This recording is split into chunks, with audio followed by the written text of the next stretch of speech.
The morning Claire Kingsley challenged her janitor to a sparring match, she expected submission.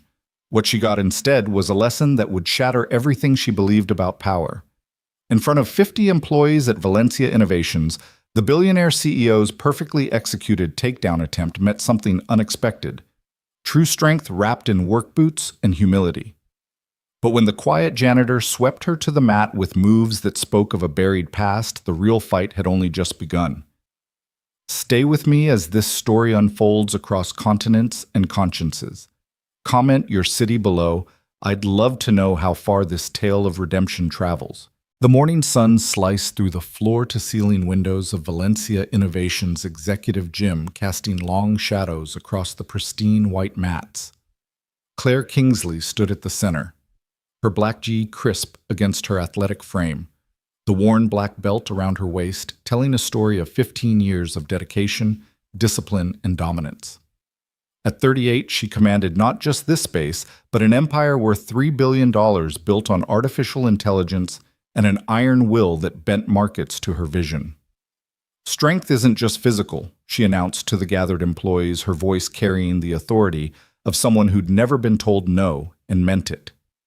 It's mental. It's the willingness to engage when others retreat. It's why Valencia Innovations leads while others follow. The monthly morning sessions had become legendary at the company.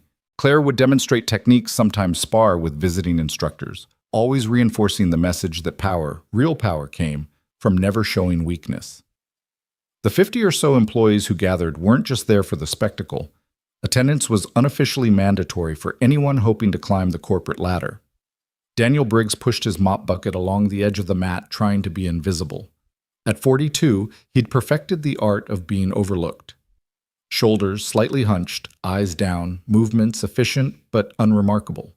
His Valencia Innovations janitor uniform hung loose on his lean frame, hiding the coiled strength beneath. He'd timed his cleaning route to avoid these sessions, but today the elevator maintenance had thrown off his schedule. You see, Claire continued executing a perfect hip throw on the training dummy. Most people live their entire lives avoiding confrontation. They accept their place. They mop floors while others build empires. Her eyes swept the room and landed on Daniel. A smile played at the corner of her mouth, not cruel exactly, but sharp with opportunity. "You there," she called out, her voice cutting through the hushed attention of the crowd. "Yes, you with the mop. Come here." Daniel's hand stilled on the mop handle. The industrial clock on the wall seemed to tick louder in the sudden silence. 50 pairs of eyes turned to him, some sympathetic, most merely curious about what entertainment their CEO had planned. "I'm just cleaning, ma'am," Daniel said quietly, his voice carrying a hint of something not quite Southern, not quite Midwestern, worn smooth by years of deliberate practice at being unremarkable. "Oh, come on." Claire laughed, and the room laughed with her, because that's what you did when Claire Kingsley laughed.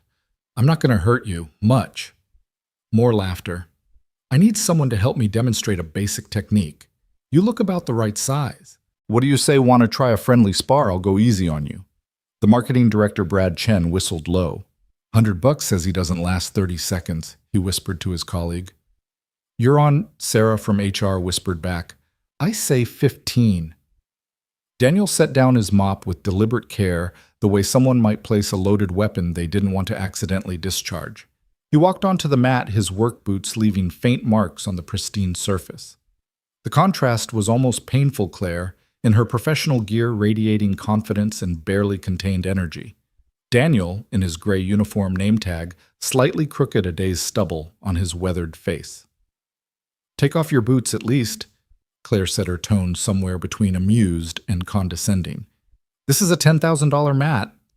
Daniel bent to unlace his boots, and in that moment Claire noticed his hands. They were a janitor's hands, certainly rough, calloused from honest work.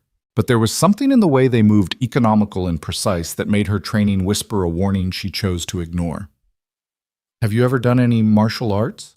she asked, as he straightened now in worn white socks that had seen better days. "A little," Daniel said. "Long time ago." "Well, this should be educational then." Claire moved into a ready stance, weight balanced, hands up, but relaxed.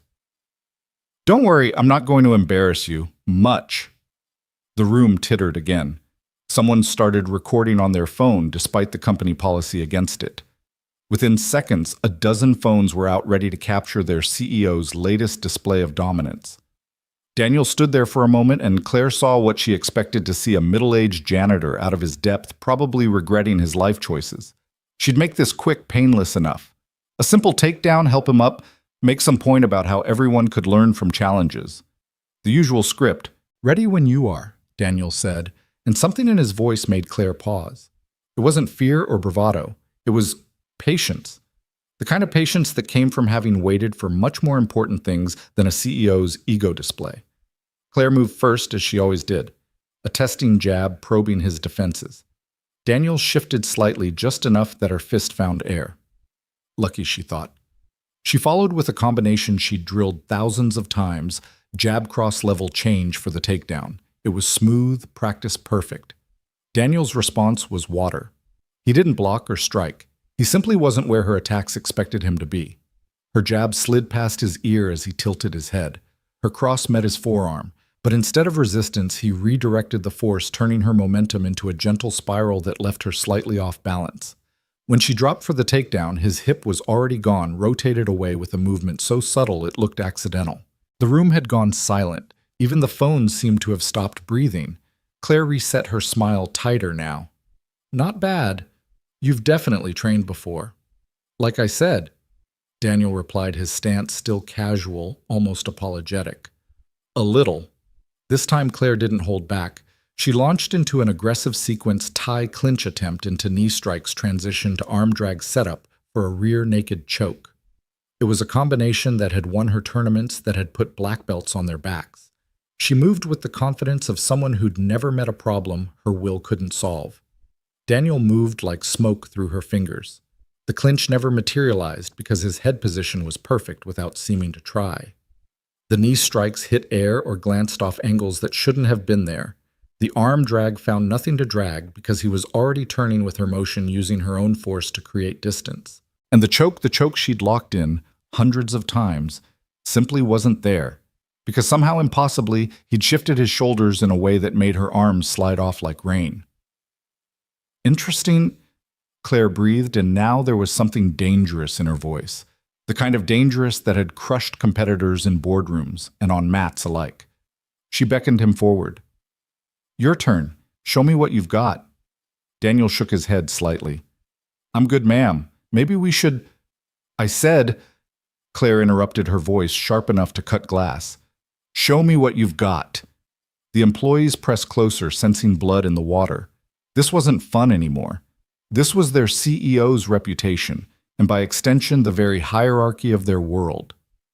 Daniel sighed, and in that sigh was a weight that made several people step back instinctively. He moved forward, and it was nothing like Claire's aggressive advance. He walked like someone approaching a skittish animal, careful and considered. Claire attacked the moment he was in range, shooting for a double-leg takedown with explosive force. It was perfect technique, the kind that had taken her years to master. Daniel's response took less than a second. He didn't sprawl or struggle. He simply guided her momentum downward with one hand while his hip checked her forward motion. His other arm snaked around her waist, not grabbing, just guiding. And then, with a movement that looked like he was helping an elderly person into a chair, he reversed her entire attack. Claire found herself airborne for a brief, impossible moment.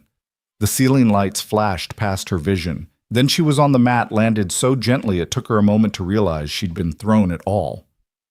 Daniel was already stepping back, hands open and non-threatening. The gym erupted. "Holy shit!" someone gasped. "Did you see that? He didn't even try?" Claire rolled to her feet, her face flushed. The careful composure she wore like armor had cracked, showing something raw underneath. "Again," she said. "Ma'am, I really should get back to again." This time she came at him with everything. Years of training, competition, and pride compressed into a singular need to restore order to her universe. She threw combinations that had never failed her, attempted sweeps that were textbook perfect, tried every trick and trap in her extensive arsenal. Daniel weathered it all like a lighthouse in a storm. He didn't counter or attack. He simply existed in the space where her techniques wanted to succeed and prevented them through positioning so perfect it looked accidental. When she threw strikes, he was slightly somewhere else. When she attempted throws, his balance was always just beyond her breaking point. When she went for submissions, her grips found angles that dissolved into nothing. After 2 minutes that felt like hours, Claire was breathing hard, sweat staining her GI. Daniel looked like he'd been waiting for a bus. "Fight back," she panted. "God damn it, fight back." "No, ma'am," Daniel said quietly. "I don't do that anymore." The words hung in the air like a confession. Claire studied him, really looked at him for the first time. Past the janitor's uniform, past the deliberately forgettable posture. She saw the way he stood, weight perfectly centered, hands relaxed but ready. She saw the small scars on his knuckles that spoke of more than cleaning supplies. She saw the way his eyes tracked everything in the room while seeming to look at nothing. "Who are you?" she asked. "Daniel Briggs," he said. "Janitor, Building 3. Before Claire could respond, her assistant Mark rushed onto the mat. "Ms. Kingsley, your 9 o'clock is here. The Japanese investors." Claire looked around the room at the phones still recording, at the expressions ranging from shock to something uncomfortably close to schadenfreude. Her empire of control had cracked, and everyone had seen it. "We're not done," she told Daniel. "Yes, ma'am," he said, already retrieving his boots. "I'll make sure the mats are cleaned properly tonight." As he walked away pushing his mop bucket, Claire noticed something else. He moved through the crowd and people parted for him without seeming to realize they were doing it. The invisible janitor had become something else, something that made people step aside without understanding why. That afternoon, Claire couldn't focus on the investor meeting. The Japanese executives droned on about market projections and expansion strategies, but all she could see was the moment Daniel had reversed her perfect takedown, the gentle way he'd placed her on the mat, like he was setting down something fragile.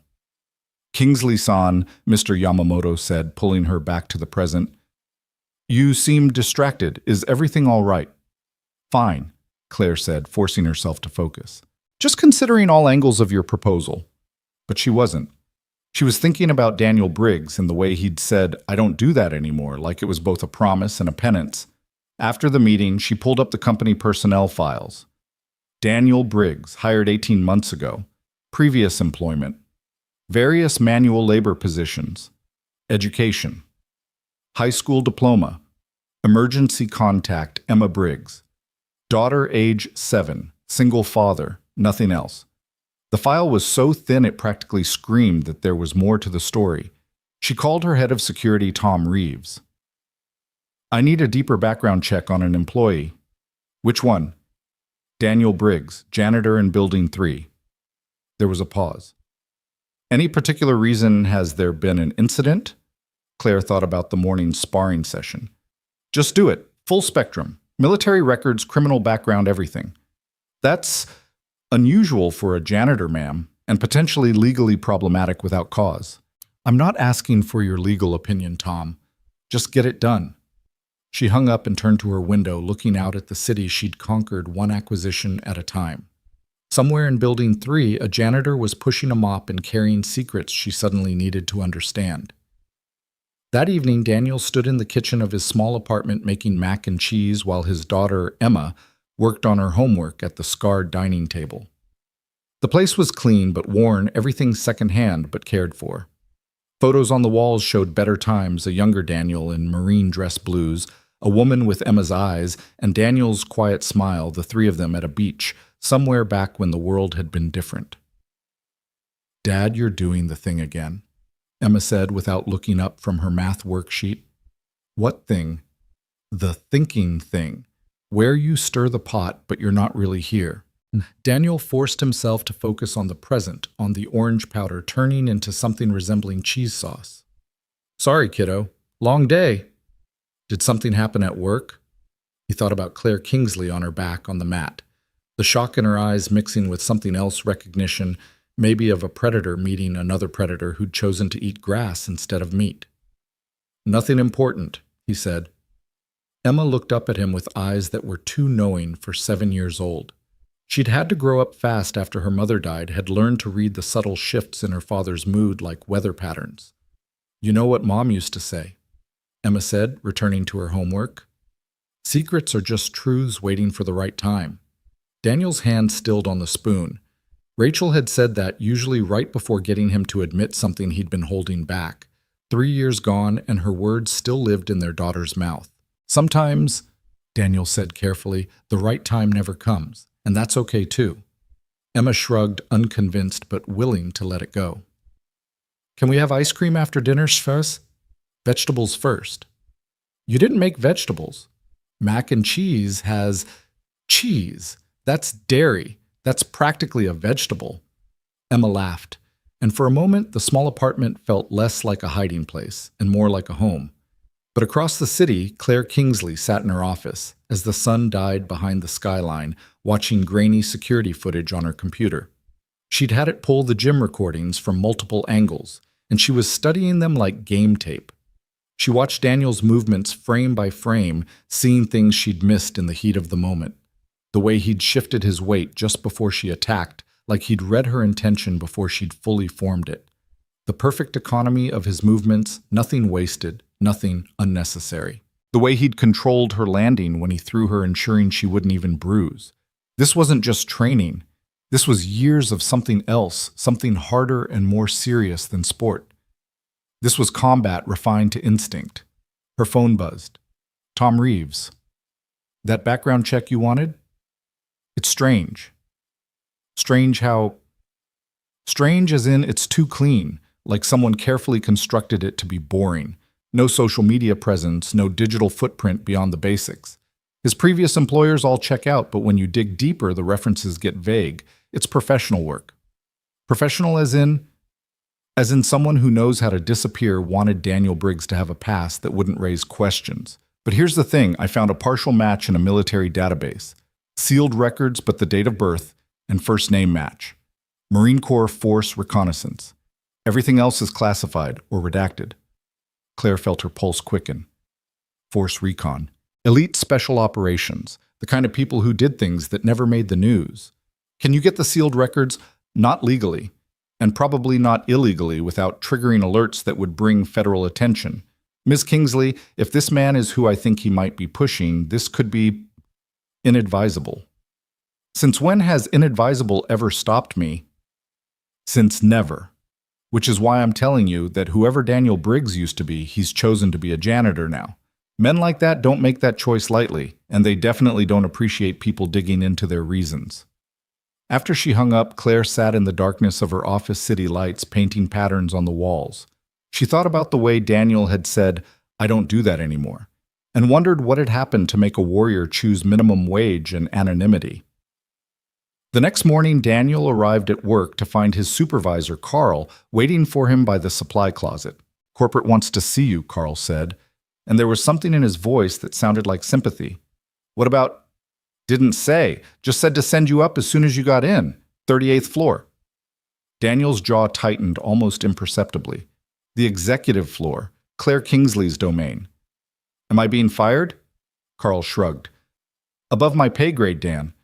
But for what it's worth, you're the best janitor I've got. Never complained, never missed a shift, never caused problems. Until yesterday, anyway." "What happened yesterday?" "You know what happened yesterday. It's all over the company social network. The janitor who made the CEO tap out. Except she didn't tap, did she? You just stopped." Daniel said nothing. "Look," Carl continued, lowering his voice, "I don't know what your story is, and I don't need to know. But that woman up there, she's not used to being shown up. She's brilliant, but she's also proud. And proud people do stupid things when their pride gets bruised." "Thanks for the warning." Daniel took the service elevator up, avoiding the main lifts where he might encounter employees who'd witnessed yesterday's display. But even in the service elevator, he could feel the shift. The security guard who usually ignored him nodded respectfully. The maintenance worker sharing the elevator gave him a look that was equal parts curiosity and wariness. The 38th floor was a different world. Glass and chrome and money made manifest in every carefully chosen detail. The receptionist, a young man who looked like he'd stepped out of a fashion magazine, looked up as Daniel approached. "Mr. Briggs, Ms. Kingsley is expecting you. Conference room 3. Being expected was never good. Daniel followed the directions down a hallway lined with abstract art that probably cost more than he'd make in a lifetime. Conference Room 3 was a corner room with views of the city in two directions. Claire stood with her back to him, looking out at her domain. Gunnery Sergeant Daniel Briggs, she said without turning around. Force Reconnaissance 2nd Marine Division. 3 tours in Afghanistan, 2 in Iraq. Silver Star, Bronze Star with Valor. 2 Purple Hearts. Honorably discharged 5 years ago after an incident that's been redacted so thoroughly it might as well have never happened. Daniel stood perfectly still, his face giving away nothing. Claire turned around, and there was something different about her. The polished CEO mask was still there, but underneath was something rawer, hungrier. Except it did happen, didn't it? Something that made one of the Marine Corps' most decorated warriors become a janitor in Seattle. "I'm just here to clean, ma'am. Stop." She moved closer, and Daniel could see the fighter in her, the one who'd earned that black belt through years of sweat and pain. "Stop pretending to be nobody. I've seen nobody, and nobody doesn't move like you do. Nobody doesn't have hands that have broken things they can't talk about. Nobody doesn't make my instincts scream danger while standing there in a janitor's uniform." "What do you want, Ms. Kingsley?" "I want to know why you're here. Why you're mopping floors when you could be running security for Fortune 500 companies. Why you're hiding." Daniel met her eyes for the first time, and Claire saw something there that made her take an involuntary step back. It wasn't anger or threat. It was depth, the kind that came from seeing too much and deciding to look away. "Everyone's hiding from something," he said quietly. "Some of us are just better at it than others." "Is that a threat?" "No, ma'am. It's an observation. You hide behind that black belt in this office. You hide behind the power and the money, but when someone knows how to look, they can see what you're hiding from too." Claire's face flushed. "You don't know anything about me." "I know you didn't earn that black belt in a strip mall dojo," Daniel said. "Your technique is too good, too practical. Brazilian Jiu-Jitsu with some judo, but there's Krav Maga in there too. Israeli military style, not the civilian version. You've trained with people who've used it for real. And that tells me you're not just playing at being dangerous. You're trying to prove something. To someone. Or maybe to yourself." The silence stretched between them like a held breath. "There was an incident," Claire said finally. "In Tel Aviv, 10 years ago. I was there for a tech conference. Wrong place, wrong time. A knife attack in a market. 3 people died before security responded. I hid behind a fruit stand and watched a 70-year-old grandmother bleed out 6 feet away because I was too scared to help." She moved to the window again, her reflection ghost-like in the glass.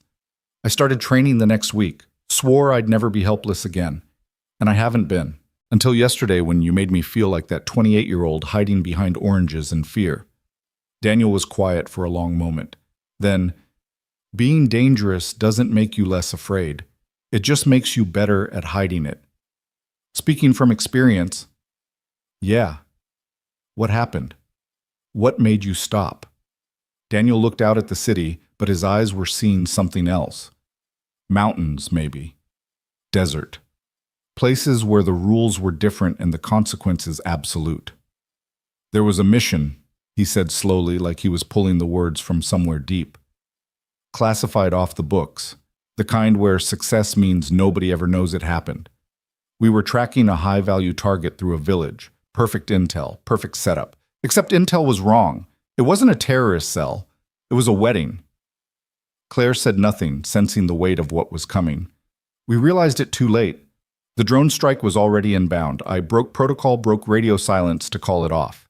Got most of it stopped, but 1 missile had already launched. 17 civilians, 7 kids. Because I'd confirmed the target that wasn't a target. That wasn't your fault. Bad intel. I was team leader. Everything was my fault." His voice was flat matter-of-fact. "But that wasn't what ended it. What ended it was 3 months later stateside. I was teaching hand-to-hand combat to new Marines. Young kid 19 reminded me of my brother. Eager, talented, cocky. During a demonstration I misjudged. Threw him wrong. Broke his neck. Paralyzed from the chest down." The words hung in the air like smoke from a distant fire. "His name was Marcus Wells," Daniel continued. "Lives in Portland now. Wheelchair basketball team. Married his high school girlfriend. Sends me a Christmas card every year telling me he forgives me. And every year I throw it away unopened because forgiveness isn't his to give. So you became a janitor. I became someone who doesn't hurt people anymore. Someone who cleans up messes instead of making them. Someone who can raise his daughter without her being afraid of what her father's hands have done. Claire turned from the window to study him. But you still train. Nobody maintains that level of skill without constant practice. Old habits. I train alone early mornings when Emma's asleep. Not to stay dangerous. To remember why I chose not to be. That's why you didn't fight back yesterday. I haven't fought back in 5 years. Haven't thrown a real punch. Haven't applied a submission with intent. Yesterday was the closest I've come. And even that was too much. Too much. You barely did anything. I engaged, Daniel said simply. That was too much. Claire moved back to her desk, pulled out a folder. I could use someone like you, head of security, 6-figure salary, benefits. Your daughter could go to any school she wanted. No. You haven't even heard the full offer. Doesn't matter. I'm not that person anymore. But you could be. For the right cause, the right reason. There is no right reason, Daniel said, and there was steel in his voice now. There's always a reason, always a cause, always something that makes violence seem justified. But violence is like a virus. Once you let it in, it spreads. It touches everything. I won't let it touch my daughter. So you'll just waste your talents, mop floors until you die. There's honor in honest work, in being useful without being dangerous, in being forgotten. Claire stared at him, frustration clear on her face. I don't understand you. You don't have to. Just let me go back to being nobody. And if I don't, if I tell everyone who you really are. Daniel's expression didn't change, but something shifted in the room's atmosphere like the pressure drop before a storm. Then you'd be making me choose between my daughter's safety and my principles, he said quietly. And that's a choice that wouldn't end well for anyone. It wasn't a threat. It was a statement of fact delivered with the certainty of someone who'd made hard choices before and would again if forced. Claire felt a chill run down her spine. For the first time in years, she was faced with someone she couldn't buy, intimidate, or outmaneuver. Someone who'd walked away from power because he understood its cost better than she ever would. Fine, she said. Go back to your mop, but this isn't over. It is for me, Daniel said, turning to leave. Wait, Claire's voice stopped him at the door. The Christmas cards. From Marcus. Why throw them away unopened? Daniel was quiet for so long she thought he wouldn't answer. Then, because if I read them, I might start to believe forgiveness is possible. And if I believe that I might forgive myself. And if I forgive myself, I might forget why I can never be that man again. He left, closing the door softly behind him. Claire stood alone in her conference room, surrounded by the trappings of power, feeling smaller than she had since hiding behind that fruit stand in Tel Aviv. That evening, the video hit the internet. Someone had edited together the gym footage from multiple angles, added slow-motion replays, and dramatic music. Billionaire CEO gets destroyed by janitor, the title screamed. Within hours, it had 1 million views. Within a day, 5 million. The comments ranged from admiring to brutal. That janitor has serious skills. Anyone know his background? Rich lady thought she was tough until she met actually tough. The way he helped her up after pure class. CEO salaries versus janitor wages, but look who's really valuable. Claire watched the numbers climb from her home office, each view another crack in the image she'd spent years building. Her phone buzzed constantly, board members, investors, competitors, all suddenly concerned about the company's leadership. Is this going to be a problem? Richard Chen, chairman of the board, asked during an emergency call. It's a video of a sparring match. It's nothing. It's a video of you being humiliated by an employee you then tried to poach for executive position, according to my sources. Claire said nothing. Claire, you've built this company on an image of strength and invincibility. That image is now compromised. The Japanese walked away from the deal. They cited concerns about corporate stability. That's ridiculous. Is it? You know how they think. Face matters. And you just lost face in front of the entire internet. After the call, Claire poured herself a scotch and stood at her window looking out at the city lights. Somewhere out there, Daniel Briggs was probably helping his daughter with homework, unconcerned with viral videos or corporate politics, living his small, quiet life by choice rather than circumstance. Her phone rang. Unknown number. Hello. Ms. Kingsley. This is Marcus Wells. Claire's blood chilled. The paralyzed Marine, Daniel's ghost. How did you get this number?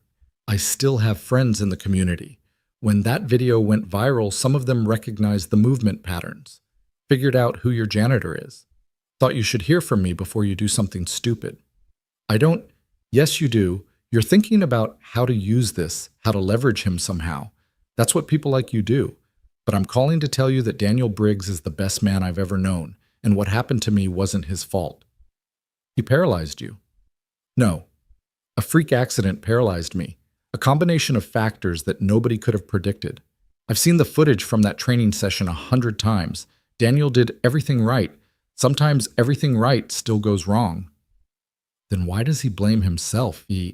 Marcus was quiet for a moment. Because that's who he is. He carries everyone else's weight, so they don't have to. He left the Corps because he couldn't forgive himself for something that wasn't his fault. And now he's trying to disappear because he thinks the world is better without him in it. Is it? No, the world needs men like Daniel Briggs. But more importantly, his daughter needs him. And if you take that away from her, if you expose him or hunt him or whatever corporate bullshit you're planning, I'll make sure everyone knows exactly what kind of person you really are. Is that a threat? It's a promise. Daniel won't fight back because he's made himself into someone who doesn't fight. But I never made that promise. And neither did the dozens of Marines who'd follow him into hell if he asked. Leave him alone, Ms. Kingsley. Let him have his peace. The line went dead. Claire stood in her empty penthouse holding her phone, feeling the weight of communities and loyalties she'd never understand. She'd built her empire on transactions and leverage, but Daniel lived in a world of bonds forged in fire and kept in silence. The next morning, she had Ait kill the video. It was too late to stop its spread entirely, but she could limit the damage. She put out a statement about the value of learning from everyone regardless of position. Corporate spin that fooled nobody but gave everyone an excuse to move on. Daniel heard about it from Carl. Corporate's doing damage control, his supervisor said. Videos getting pulled, lawyers sending cease and desist letters. You're safe, Dan. Job secure if you want it. Thanks, Carl. That was something else, though. Watching you move. Like watching a Ferrari pretend to be a Toyota. Toyotas are reliable. Nobody looks twice at a Toyota. Carl laughed. Yeah, but everyone knows what a Ferrari sounds like even when it's idling. That afternoon, Daniel was mopping the executive floor bathroom when Claire walked in. She stopped surprised to find him there. I thought you'd avoid this floor. Job needs doing, Daniel said, not looking up from his work. I pulled the video. I know. I'm not going to expose you. I know that too. How? Daniel finally looked up and there was something almost like kindness in his eyes. Because you're not cruel. Ambitious, proud, scared of being weak, but not cruel. And exposing me would be cruel. Not to me, but to Emma. And you wouldn't do that to a child. Claire felt something shift in her chest, a recognition of being seen more clearly than she was comfortable with. I got a call, Gek, she said. From Marcus Wells. Daniel's hand stilled on the mop. How is he? He says he forgives you. I know. He says it wasn't your fault. He's wrong. He says you're the best man he's ever known. Daniel went back to mopping. He's wrong about that too. Claire watched him work, this warrior-turned-janitor, this dangerous man who'd chosen to be harmless. I don't understand you, she said again. I told you, Daniel said. You don't have to. A week passed. The video became old news replaced by the next viral sensation. Claire went back to running her empire. Daniel went back to being invisible. But something had changed in the geometry of their worlds. Claire found herself taking the stairs, sometimes passing through areas where Daniel worked. Not speaking, just observing. Watching how he moved through space like he belonged to it, and it to him. Seeing how other janitors, security guards, the invisible army that kept the building running, treated him with quiet respect. She noticed other things too. The way he always worked late on Thursdays, rushing to finish so he could make Emma's soccer practice. The lunch he ate at his desk, always a sandwich, an apple, and a small note that had to be from his daughter. The book he read during breaks. Philosophy, history, poetry. Never fiction, never escape, always something that seemed like penance or preparation. Daniel noticed her watching but said nothing. He'd been watched before by people far more dangerous than Claire Kingsley. He knew the weight of observation, how it could be threat or protection or simple curiosity. From her it felt like puzzle solving, like she was trying to understand something outside her experience. Then came the night that changed everything. It was a Tuesday past midnight. Claire was working late as usual, trying to salvage the Japanese deal through sheer force of will. The building was nearly empty, just security and cleaning crew. Daniel was buffing the floors in the main lobby when he heard it glass-breaking voices, wrong voices in the wrong place. 3 men had entered through a ground-floor window. Not professionals, their movements were too loud, too obvious. Addicts probably, or amateur thieves looking for an easy score. But they were armed, and they were between Daniel and the exit. He could have hidden, could have called security, and waited. That's what a janitor would do. But then he heard Claire's voice from the elevator bay. She was coming down, probably heading home, finally walking right into them. The moment balanced on a knife's edge. 5 years of peace, of choosing to be nobody, of keeping his hands clean for Emma. Against it, Claire Kingsley about to walk into 3 armed men. Daniel made his choice. He moved through the shadows like he'd never stopped, like 5 years of mopping floors was just another form of training. The first man never saw him coming. A precise strike to the carotid sinus, dropping him unconscious before his brain could process the threat. The second managed half a shout before Daniel's hand covered his mouth, other arm applying a blood choke that put him under in 3 seconds. The third man spun gun rising. Daniel was already inside his arc controlling the weapon. Hand stripping the gun with a motion so practiced it was pure muscle memory. The man threw a wild punch that Daniel slipped, responding with a palm strike to the solar plexus that dropped him gasping. 8 seconds, 3 men down, 5 years of peace shattered. Claire stepped out of the elevator to find Daniel standing among 3 unconscious bodies, a pistol in his hand that he was methodically unloading. He looked up at her, and she saw something in his eyes. She recognized the moment when you realize you can't go back to who you were before. "Call security," he said quietly, setting the gun down carefully. "Tell them to call the police. 3 attempted burglary, possibly armed robbery. They'll need medical attention, but nothing critical. Daniel, please, just make the call." She did, and while they waited, she watched him sink into himself. He sat on the floor back against the wall, staring at his hands like they'd betrayed him. "You saved me," she said. "No, I just fell back into old patterns, like an alcoholic taking a drink after 5 years sober. That's not the same thing at all. Isn't it?" He looked up at her. "I told myself I'd never do this again. Never use these skills, never be that person. And all it took was one moment, one threat, and I became him again. How do I explain this to Emma? How do I tell her that her father broke his promise? You tell her that her father protected someone, that there's a difference between violence and protection.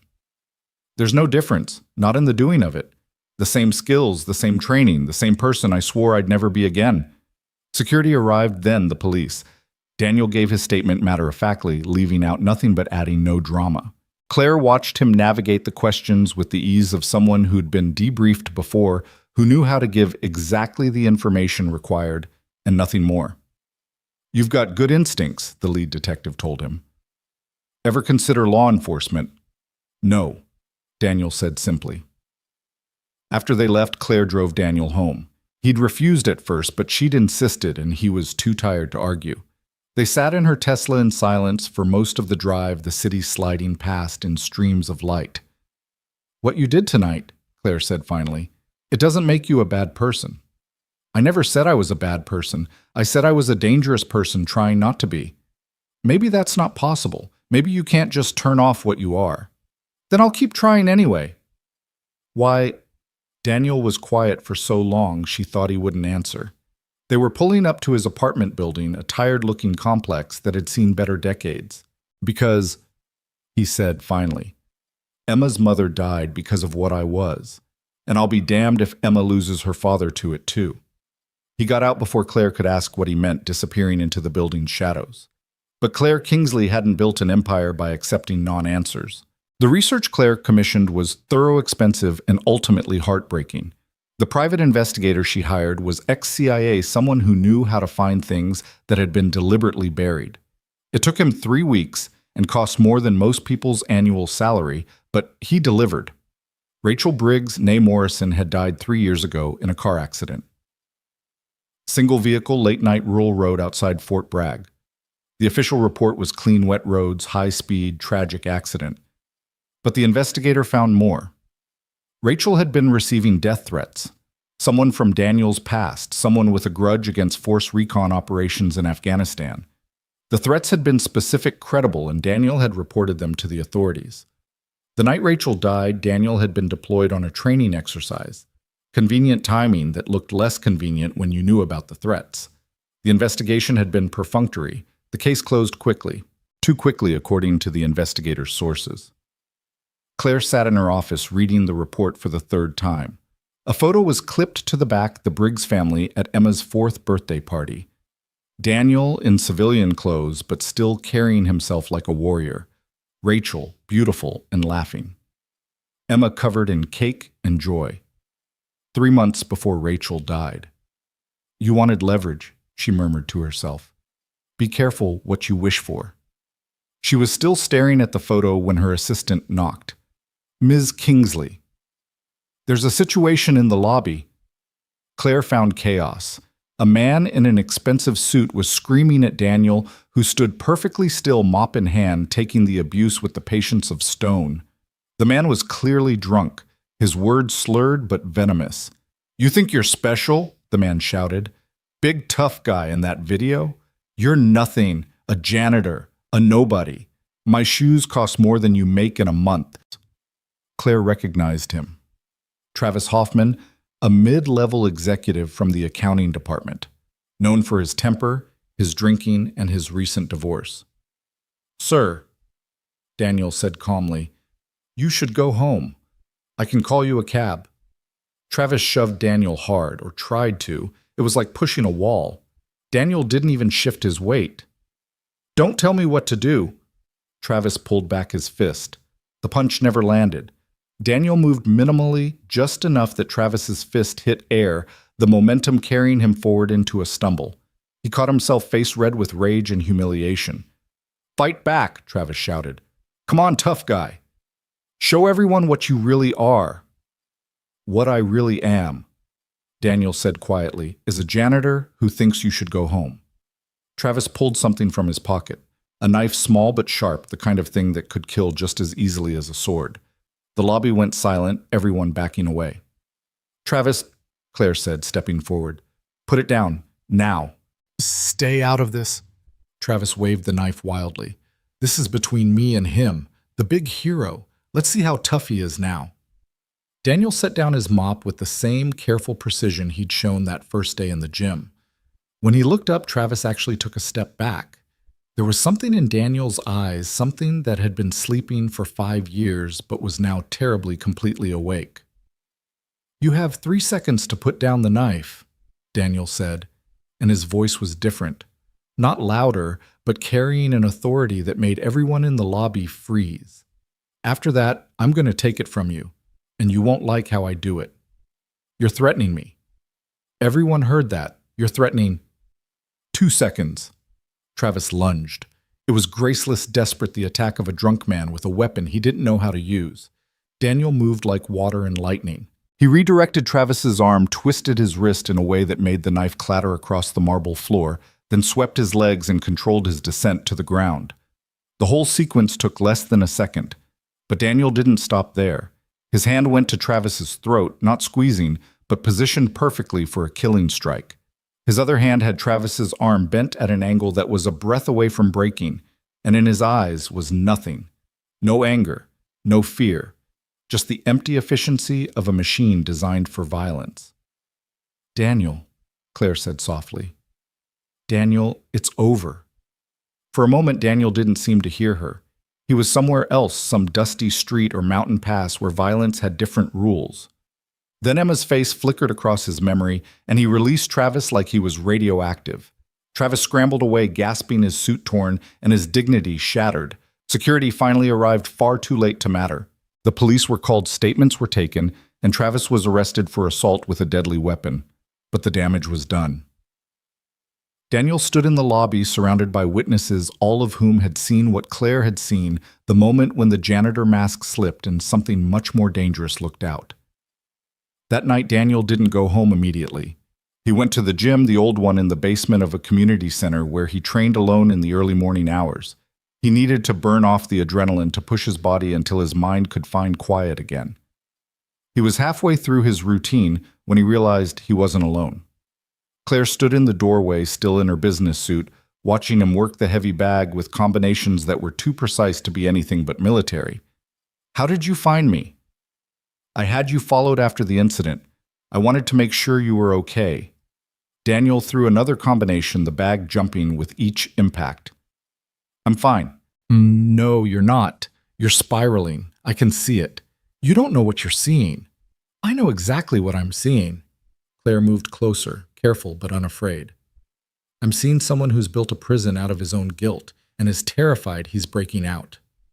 Daniel stopped breathing hard, sweat running down his face. You read the report about Rachel. It wasn't a question. Claire nodded anyway.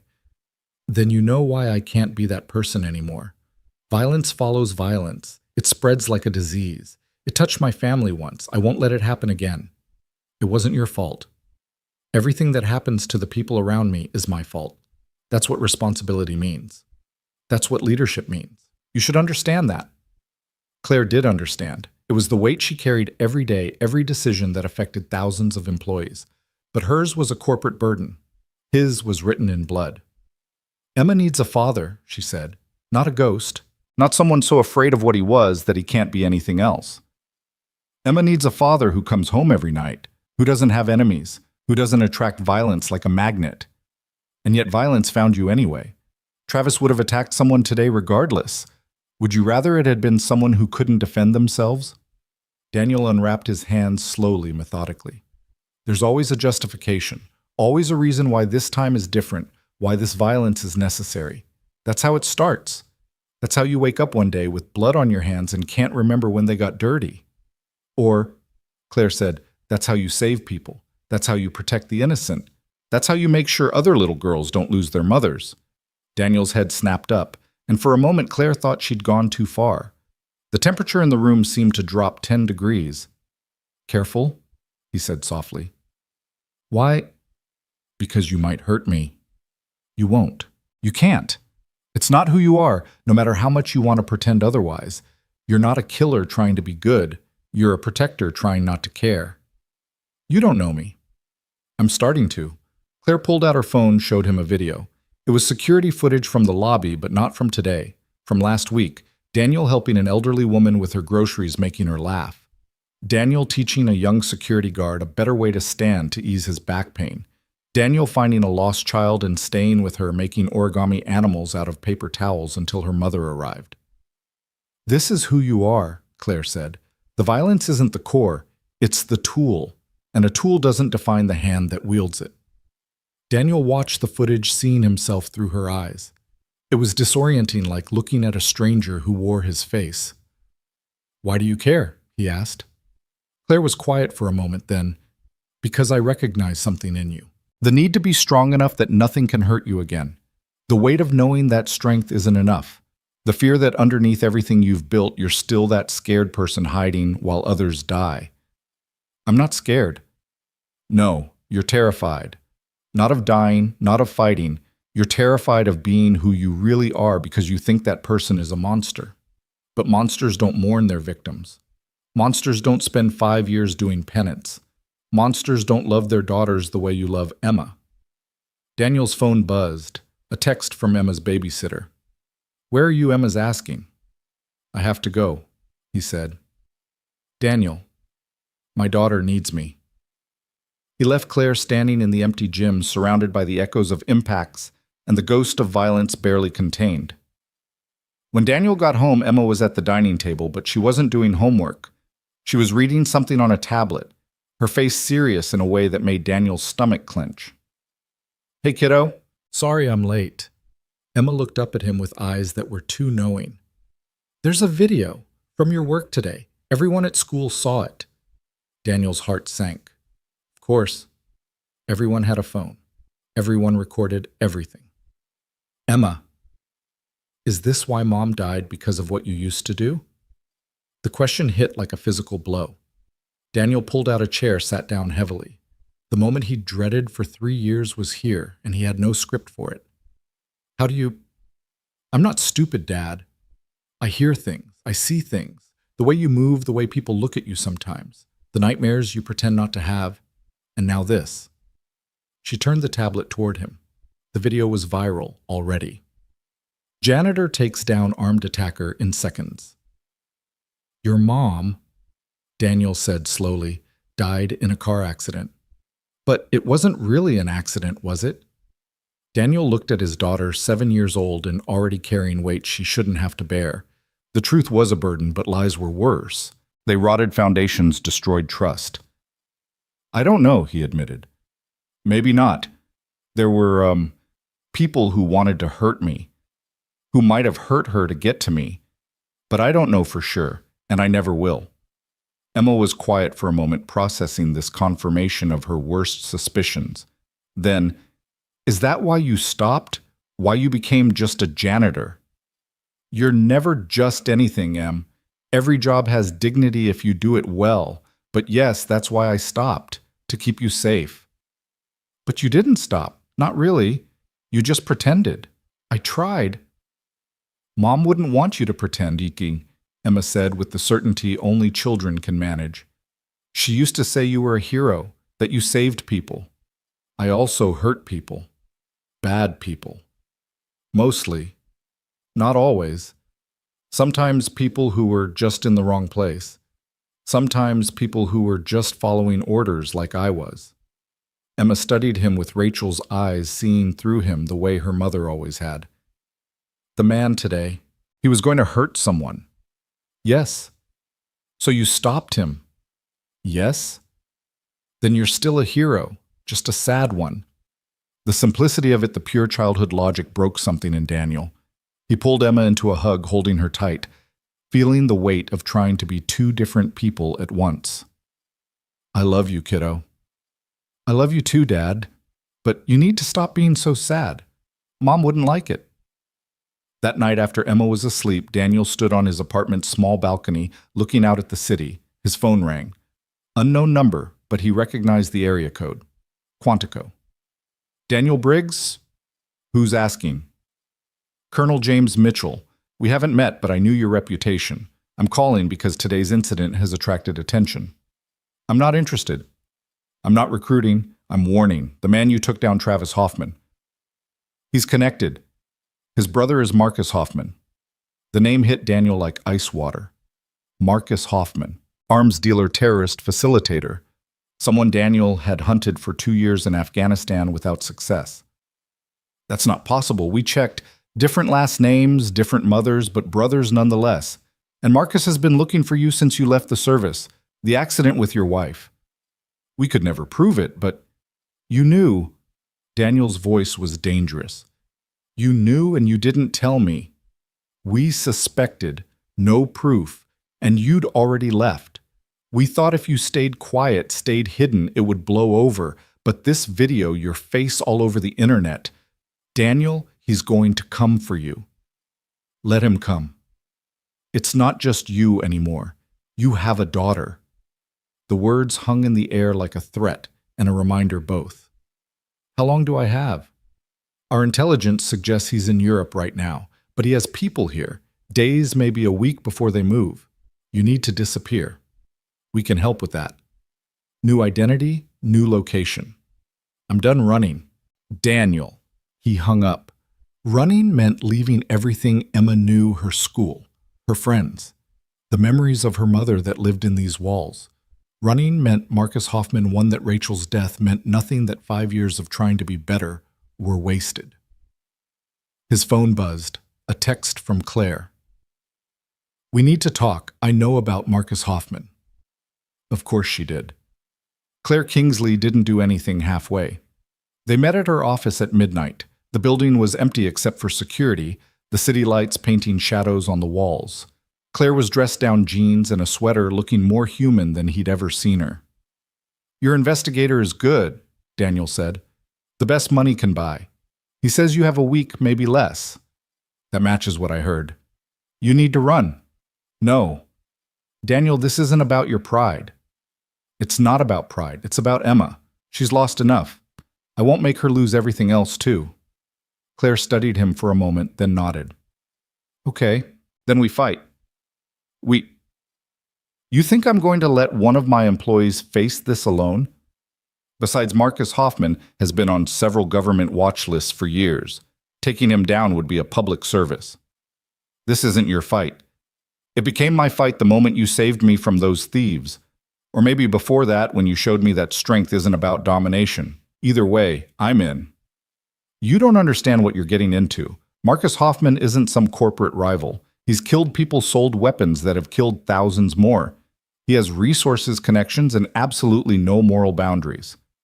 Then it's a good thing I have something he doesn't. What's that, you? Daniel shook his head. I'm one man who hasn't fought for real in 5 years. You're one man who Marcus Hoffman has been afraid to face directly for 5 years. One man who scared him enough that he went after your family instead of you. That tells me everything I need to know. She pulled out a tablet, showed him satellite images, financial records, communication intercepts. My company doesn't just do AI. We have defense contracts, intelligence partnerships. I've been tracking Marcus Hoffman for the last 6 hours. He's in Prague right now, but he has a team in Seattle. 4 men, all former military, all with records that would make your skin crawl. You've been busy. I'm always busy. The question is whether you're going to let me help or whether you're going to do something stupidly noble and face them alone. Daniel looked at the intelligence she'd gathered. It was good professional, the kind of data that would have taken him weeks to compile on his own. But more than that, he saw something in Claire's eyes. He recognized the need to fight for something that mattered, to use strength for purpose instead of just power. If we do this, he said, we do it my way. No unnecessary violence, no collateral damage. We protect Emma first, everything else second. Agreed. And when it's over, I go back to being a janitor. No more videos, no more attention. Just invisible. Claire hesitated, then nodded. If that's what you want, it's what needs to happen. They spent the next 3 hours planning. Claire's resources, combined with Daniel's tactical knowledge, created a framework that might actually work. They identified the likely approaches Hoffman's team would take, the weaknesses they could exploit, the allies they could call on. There's one more thing, Claire said as dawn approached. The paralyzed Marine Marcus Wells. He called again. He wants to help. No, he's been through enough. He said you'd say that. He also said to tell you that sitting in a wheelchair doesn't mean he can't still fight, just differently. Daniel was quiet for a moment, remembering Marcus as he'd been young, strong, eager to prove himself. Then remembering him on the ground, unable to move, eyes full of fear and confusion. He doesn't owe me anything. He thinks differently. He's in Portland, 3 hours away. Former intelligence analyst, now works in cybersecurity. He's already tracking Hoffman's digital footprint. The weight of other people's loyalty, their willingness to fight for him when he'd spent 5 years fighting not to fight, was almost overwhelming. Why? Daniel asked, not really expecting an answer. Why do people keep trying to save me? Because, Claire said softly, you're worth saving, even if you don't believe it yourself. The next day, Daniel went to work as normal. It was important that Hoffman's team see no change in routine, no sign that he knew they were coming. He mopped floors, emptied trash, played the invisible man he'd perfected being. But underneath, he was counting exits, memorizing patterns, noting where security cameras had blind spots. The building he'd cleaned for 18 months became a tactical map in his mind, every corridor a potential battle space, every room a possible trap or refuge. Emma was at school, but not her usual one. Claire had arranged for her to attend a private academy for the week one with security that rivaled some military bases. Emma had protested, but Daniel had been firm. It was temporary necessary and not negotiable. "You're doing the thing again," Carl said, appearing beside him in the third-floor break room. "What thing?" "The waiting thing. Like a spring being compressed. I've seen it before in guys coming back from deployment. Whatever's coming, Dan, you don't have to face it alone." Daniel looked at his supervisor. This simple man who'd never asked questions, never pushed, just given him a job when he needed one. "You know, I know you're not just a janitor, known it from day one. Don't know the specifics, don't need to. But I know something's hunting you, and I know you're getting ready to fight back. It's not your problem, Carl. Maybe not. But you're my friend, and friends don't let friends fight alone." The word friend hit unexpectedly hard. Daniel had avoided connections for 5 years, keeping everyone at arm's length. But somehow, despite his best efforts, people had gotten close anyway. It's dangerous. So's driving in Seattle traffic, but I do that every day. Carl pulled out his phone, showed Daniel a photo. It was Carl 20 years younger in army fatigues somewhere in the desert. "Infantry, Gulf War. I'm not force recon or whatever secret squirrel stuff you did, but I know which end of a rifle is which. You need backup. You got it." That afternoon, Marcus Wells rolled into the building's lobby in his wheelchair, and Daniel felt the past and present collide. Marcus was different older, certainly the chair, obviously, but there was something else. A stillness that hadn't been there before, a depth that spoke of hard-won wisdom. "You look good," Marcus said, extending his hand. Daniel shook it, noting the strength still there, the calluses from wheelchair athletics. "You too. I heard you got married." 2 years ago. Sarah's pregnant, actually. Due in 3 months. The normalcy of it, the life Marcus had built from the wreckage Daniel had left him in, was both inspiring and shaming. "Marcus, you don't have to stop." Marcus's voice was firm. "We've got maybe 6 hours before Hoffman's team moves based on the chatter I'm intercepting. So we can spend that time with you apologizing and me forgiving you again, or we can spend it making sure you live long enough to walk Emma down the aisle someday. Your choice." Claire appeared from the elevator, having changed from her business suit into tactical pants and a fitted black shirt. She looked like a different person, someone who'd remembered what it felt like to have a body meant for more than sitting in boardrooms. "The building's been evacuated," she said. "Gas leak very convincing. Only security and our people remain." "Our people? You didn't think you were the only veteran working here, did you? Turns out Valencia Innovations employs quite a few former military. All volunteers, all briefed, all ready." Daniel looked around the lobby, seeing shadows moving into position. He recognized some of them, the security guard he'd taught about posture, a programmer from the 4th floor who moved like a former ranger, the cafeteria manager whose tattoos suddenly made more sense. "This was supposed to be my fight." "Yeah, well," Marcus said, pulling out a laptop and setting up on a nearby desk. "You always were bad at fighting alone. Even in training, you were always about the team. Time to remember that." The sun was setting, painting the city in shades of gold and red. Somewhere out there, 4 men were preparing to come for him. But for the first time in 5 years, Daniel wasn't facing the darkness alone. His phone buzzed, a text from Emma. "Dad, I know something's happening. The lady at the school told me you're keeping me safe. I love you. Mom would be proud." He typed back, "I love you too, kiddo. See you soon." "They're moving," Marcus announced, his fingers flying over his keyboard. 4 vehicles approaching from different directions. They'll be here in 20 minutes. Daniel felt the old, familiar calm descending the clarity that came before action. But this time it was different. This time he wasn't a weapon pointed at an enemy. He was a shield standing in front of what mattered. "Positions," he said, and his voice carried the authority of someone who'd given such orders before and had them followed without question. People moved the building, becoming a carefully orchestrated trap. Claire stayed beside him, checking the pistol she'd produced from somewhere, her movements competent, if not expert. "You know how to use that Israeli military training. Remember, I'm no expert, but I can point and shoot. Hopefully it won't come to that. But it might. Yes, it might." Marcus looked up from his laptop. Daniel, there's something else. Hoffman himself, he's not in Prague. The intelligence was wrong. He's here in Seattle. He's coming personally. The news changed everything. Marcus Hoffman hadn't left his safe zones in years, too paranoid, too protected. If he was coming personally, this was more than revenge. This was something else, something final. How many with him? Unknown, but he doesn't travel light. Daniel nodded, his mind recalculating, adjusting the plan. Then we give him what he wants. Me in the open, apparently vulnerable. That's suicide, Claire protested. No, it's bait. He wants me badly enough to come himself. He'll take the shot when he sees it.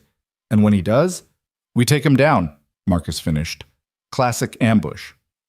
You're betting your life that his hatred makes him stupid, Claire said. I'm betting that 5 years of waiting has made him impatient, that he wants to do this himself to see me die with his own eyes. The building's lights flickered Marcus's signal that the enemy was in position. Daniel moved to the center of the lobby, visible through the glass doors, apparently alone and unaware. The janitor staying late, pushing his mop in predictable patterns. The first indication was a reflection in the polished floor movement, outside shadows that didn't belong. Then the doors opened quiet, but not silent enough. 4 men entered, weapons drawn, but not raised, moving with professional precision. Daniel kept mopping, let them get closer, closer, until, "Hello, Daniel?" The voice came from behind him. Marcus Hoffman had come through the loading dock, must have had building plans, known the approach routes. Daniel turned slowly, saw a man he'd last glimpsed through a sniper scope in Kandahar. Older now, grayer, but with the same dead eyes that had looked back at him through the scope. Marcus, 5 years? 5 years I've waited for this. You killed my men, destroyed my operations, cost me millions. You were selling weapons to people who used them on children. I was selling product to customers, supply and demand. The same capitalism that built this building that pays your, what is it now, $15 an hour. $18.50, actually. Hoffman laughed, a sound like breaking glass. Even better, the great Daniel Briggs reduced to minimum wage, but that wasn't enough for me. Not after what you took from me. So you killed my wife. I gave the order. Someone else turned the wheel, cut the brake line just enough. She probably never knew what happened. Daniel's hand tightened on the mop handle, the only external sign of the fury building inside him. Around them, hidden in shadows, his allies waited for the signal. You could have come for me directly. Where's the pain in that? No, I wanted you to suffer first, to lose everything the way I did, and then when you'd been broken down to nothing, when you were just a janitor pretending the past didn't exist, then I'd come for you. I'm sorry about your men, Daniel said, and meant it. They were soldiers following orders. They didn't deserve to die. Save your philosophy. You're going to die tonight, Daniel, but first I want you to know that after you're gone, I'm going to find your daughter. Not to kill her, I'm not a complete monster, but to raise her. To tell her stories about her father, the real stories. To make her understand what kind of man you really were. That was the line. The absolute unforgivable line. Daniel moved. The mop handle became a weapon in Daniel's hands. Not swung, but thrust precisely at Hoffman's gun hand, sending the weapon skittering across the marble floor. But Hoffman's men were already moving, and Daniel knew he couldn't take them all, not anymore, not after 5 years of choosing peace over practice. Then the shadows came alive. Carl appeared from behind a pillar, the old infantry training still there, in the way he moved, tackling one of Hoffman's men with the confidence of someone who'd done it before. The programmer from the 4th floor, James Daniel remembered, emerged from the stairwell, his former ranger training evident as he disarmed another attacker with clinical efficiency. But it was Claire who surprised everyone. She didn't shoot, didn't fight. Instead, she spoke, her voice cutting through the chaos with corporate authority. Valencia Innovation Security Protocol 7 is now active. This building is in full lockdown. The FBI has been notified and is en route. You have approximately 3 minutes before this becomes a federal incident. It was a bluff, mostly. But the certainty in her voice, the casual mention of protocols and federal involvement, made Hoffman's men hesitate. In combat, hesitation was death. Daniel used that moment to close the distance to Hoffman, but the arms dealer was already moving faster than his age suggested. They collided in the center of the lobby, 2 men carrying the weight of history between them. Hoffman fought Dirty Eye's throat groin, all the targets that mattered in real violence. But Daniel had learned his dirty fighting in places where the only rule was survival. They traded strikes that would have crippled normal men, each absorbing punishment that spoke of lives lived hard. "You've gotten soft," Hoffman gasped, landing a knee to Daniel's ribs that sent lightning through his chest. "Maybe," Daniel admitted, trapping the next knee and converting it into a takedown. "But you've gotten slow." They hit the ground hard, rolling across the marble, each trying for the dominant position. Around them, the fight continued. Carl had his man in a chokehold. James was trading strikes with another, and Claire had somehow ended up behind the reception desk with Marcus, who was frantically typing on his laptop while she covered him with her pistol. "Daniel!" Marcus's voice cut through the noise. "Hoffman's got backup coming. 2 more vehicles 90 seconds out." Hoffman laughed, blood running from his nose. "You think this is just about me? I've got 20 men coming. You're all dead." Daniel got position mount control and started striking down. Not wild swings, but targeted impacts designed to end consciousness. Hoffman covered up, weathering the storm, then exploded upward with a technique Daniel didn't expect, a perfect bridge and roll that spoke of Brazilian Jiu-Jitsu training. Now Hoffman was on top, and he had something in his hand, a knife small and wickedly sharp, the kind of thing that could slip between ribs and find hearts. Daniel caught his wrist just as the blade descended the point, stopping an inch from his throat. "You took everything from me," Hoffman hissed, putting his weight behind the blade. "My business, my reputation, my brother." "Your brother?" Daniel's confusion was genuine. Travis Hoffman, the drunk from yesterday, was this man's brother. "He called me after you humiliated him, told me you were here hiding in plain sight. It was perfect poetic even. The great Daniel Briggs brought down by a drunk with a grudge." The blade pressed closer, and Daniel felt his strength failing. 5 years of choosing not to fight had cost him the edge that might have saved him. But then he heard something that changed everything. "Dad," Emma's voice coming from the main entrance. She wasn't supposed to be here, was supposed to be safe at the secure school, but there she was standing in the doorway with her babysitter, both frozen by the violence before them.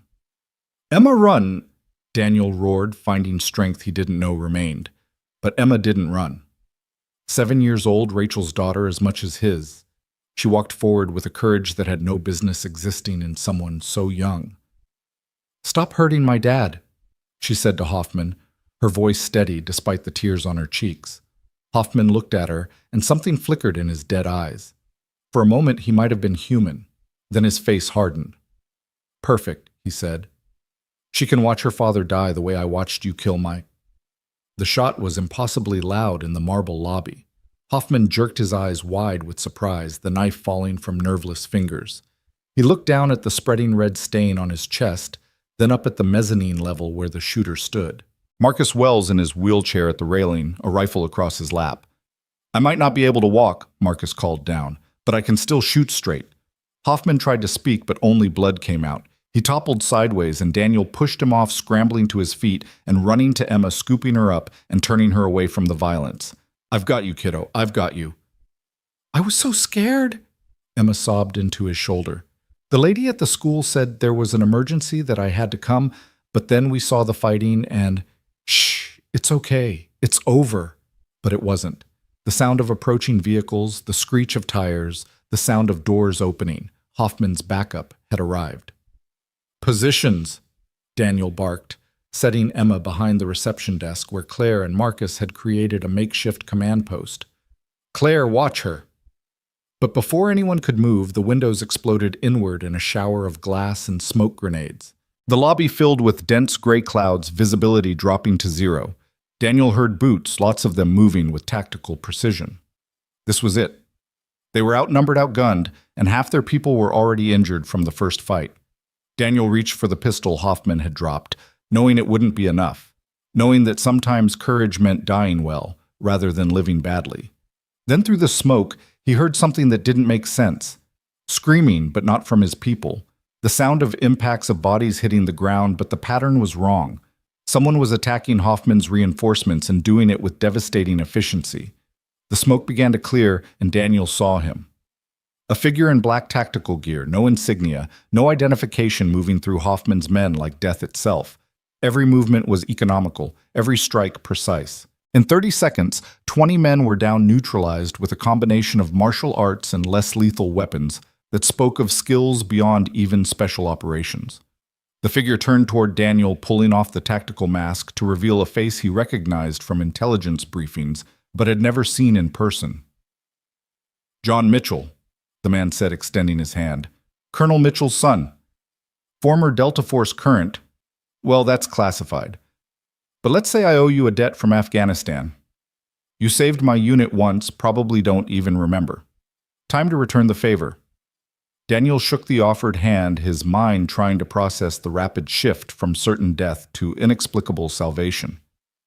"How did you— Your Marine friend there," Mitchell nodded toward Marcus, "has been lighting up every military back channel for the last 12 hours. Turns out you've got more friends than you know.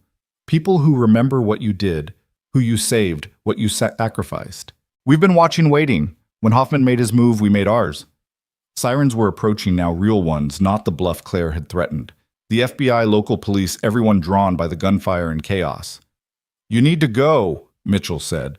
"My team will handle the cleanup, the explanations. Hoffman was on several watch lists. This will be written up as a justified intervention. But you need to disappear before questions get asked that you don't want to answer." "I can't just—" "Yes, you can. Take your daughter and go. We'll handle the rest." Daniel looked around the destroyed lobby, Carl sitting on the floor, exhausted but triumphant, James being bandaged by another security guard, Marcus in his wheelchair, the rifle across his lap like he'd never left the Marines, Claire holding Emma, both of them watching him with eyes that held too much understanding.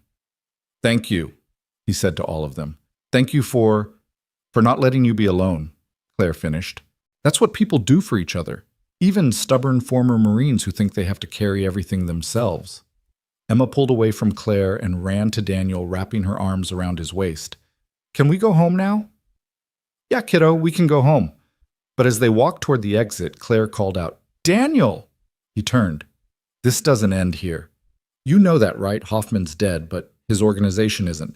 There will be questions, investigations, possibly retaliation." "I know." "So what are you going to do? Keep hiding. Keep pretending to be nobody." Daniel looked down at Emma, then back at Claire. "I'm going to be her father. That's somebody enough." 3 days later, the media had moved on to other stories. The incident at Valencia Innovations was explained as a failed corporate espionage attempt that had turned violent. Marcus Hoffman's death was attributed to self-defense during the commission of multiple felonies. The building's damage was already being repaired and life was returning to normal. Except nothing was normal anymore.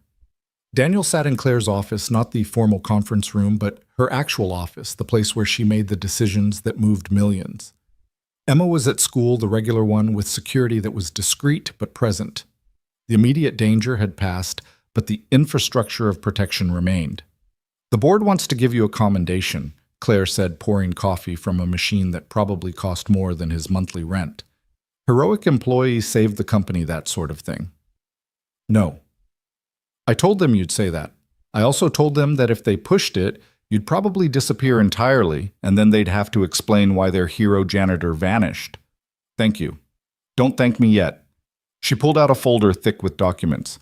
"Hoffman's organization is in chaos, but it won't stay that way. Someone will take over someone who might come looking for revenge. You need protection, resources, options. I need to be left alone." "That's not how the world works, and you know it. You've been visible now. The video, the incident, federal databases that now have your name flagged. You can't go back to being invisible." She was right, and Daniel hated that she was right. The last 5 years had been an illusion, a desperate attempt to opt out of a game that didn't allow retirement. "So what do you suggest? Work for me, not as a janitor, as what you really are. Head of special security, but off the books. You'd handle the threats that normal security can't, the problems that require your particular skills. In exchange, you get resources, protection for Emma, and a salary that means she'll never want for anything." "I told you I don't fight anymore. I know, and I'm not asking you to. I'm asking you to protect, to use those skills to keep people safe, not hurt them. To be what you've always really been, a guardian, not a warrior. Daniel was quiet for a long moment, thinking about Emma, about the future, about the impossibility of ever really leaving the past behind. There would be conditions. Name them. I work alone. No team, no operations, no military structure, just me doing what needs to be done. Accepted. Emma never knows. As far as she's concerned, I'm still maintenance staff. Agreed. And if I say something's too dangerous, if I refuse a job that's final, no arguments, no pressure. Claire smiled. You really think you can refuse to help someone in danger? That's not who you are, Daniel. That's never been who you are. She was right about that, too. One more thing, Daniel said. Marcus Wells. He needs a job, something that uses his skills but keeps him safe. His wife's pregnant, and he's done enough fighting for one lifetime. Already done. He starts Monday as head of cybersecurity. The wheelchair accessibility modifications are being installed as we speak. Daniel stood to leave, then paused. Why are you really doing this? And don't tell me it's about protection or corporate security. You could hire a dozen firms for that. Claire was quiet for a moment, then stood and walked to her window, looking out at the city she'd conquered. My parents died when I was 15, she said quietly. Car accident, supposedly, but I've always wondered if it was really an accident. They were investigating corporate fraud, had evidence against some very powerful people. After they died, I found their notes, their evidence, but I was just a kid, couldn't do anything about it. She turned back to face him. So I built this empire, gained power, influence, resources. I've been hunting those responsible for 23 years, and last week I found the last one. He's in prison now for unrelated crimes, but he's there because I made sure the FBI got the right information at the right time. You used your power for justice. I used my power for revenge that looked like justice. But watching you these last weeks, seeing how you chose to walk away from that need, how you've carried your guilt and responsibility, it made me realize that I've been fighting the wrong war. I built all this to destroy people, but maybe it's time to build something else, to protect people instead. And you think I can help with that? I think we can help each other. You need resources to keep Emma safe. I need someone who understands that real strength isn't about domination. Together we might actually do some good. Daniel extended his hand. Partners then. But I'm still mopping the floors.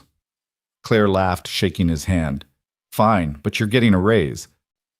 That evening, Daniel was in the parking garage, heading to his old truck, when he heard footsteps behind him.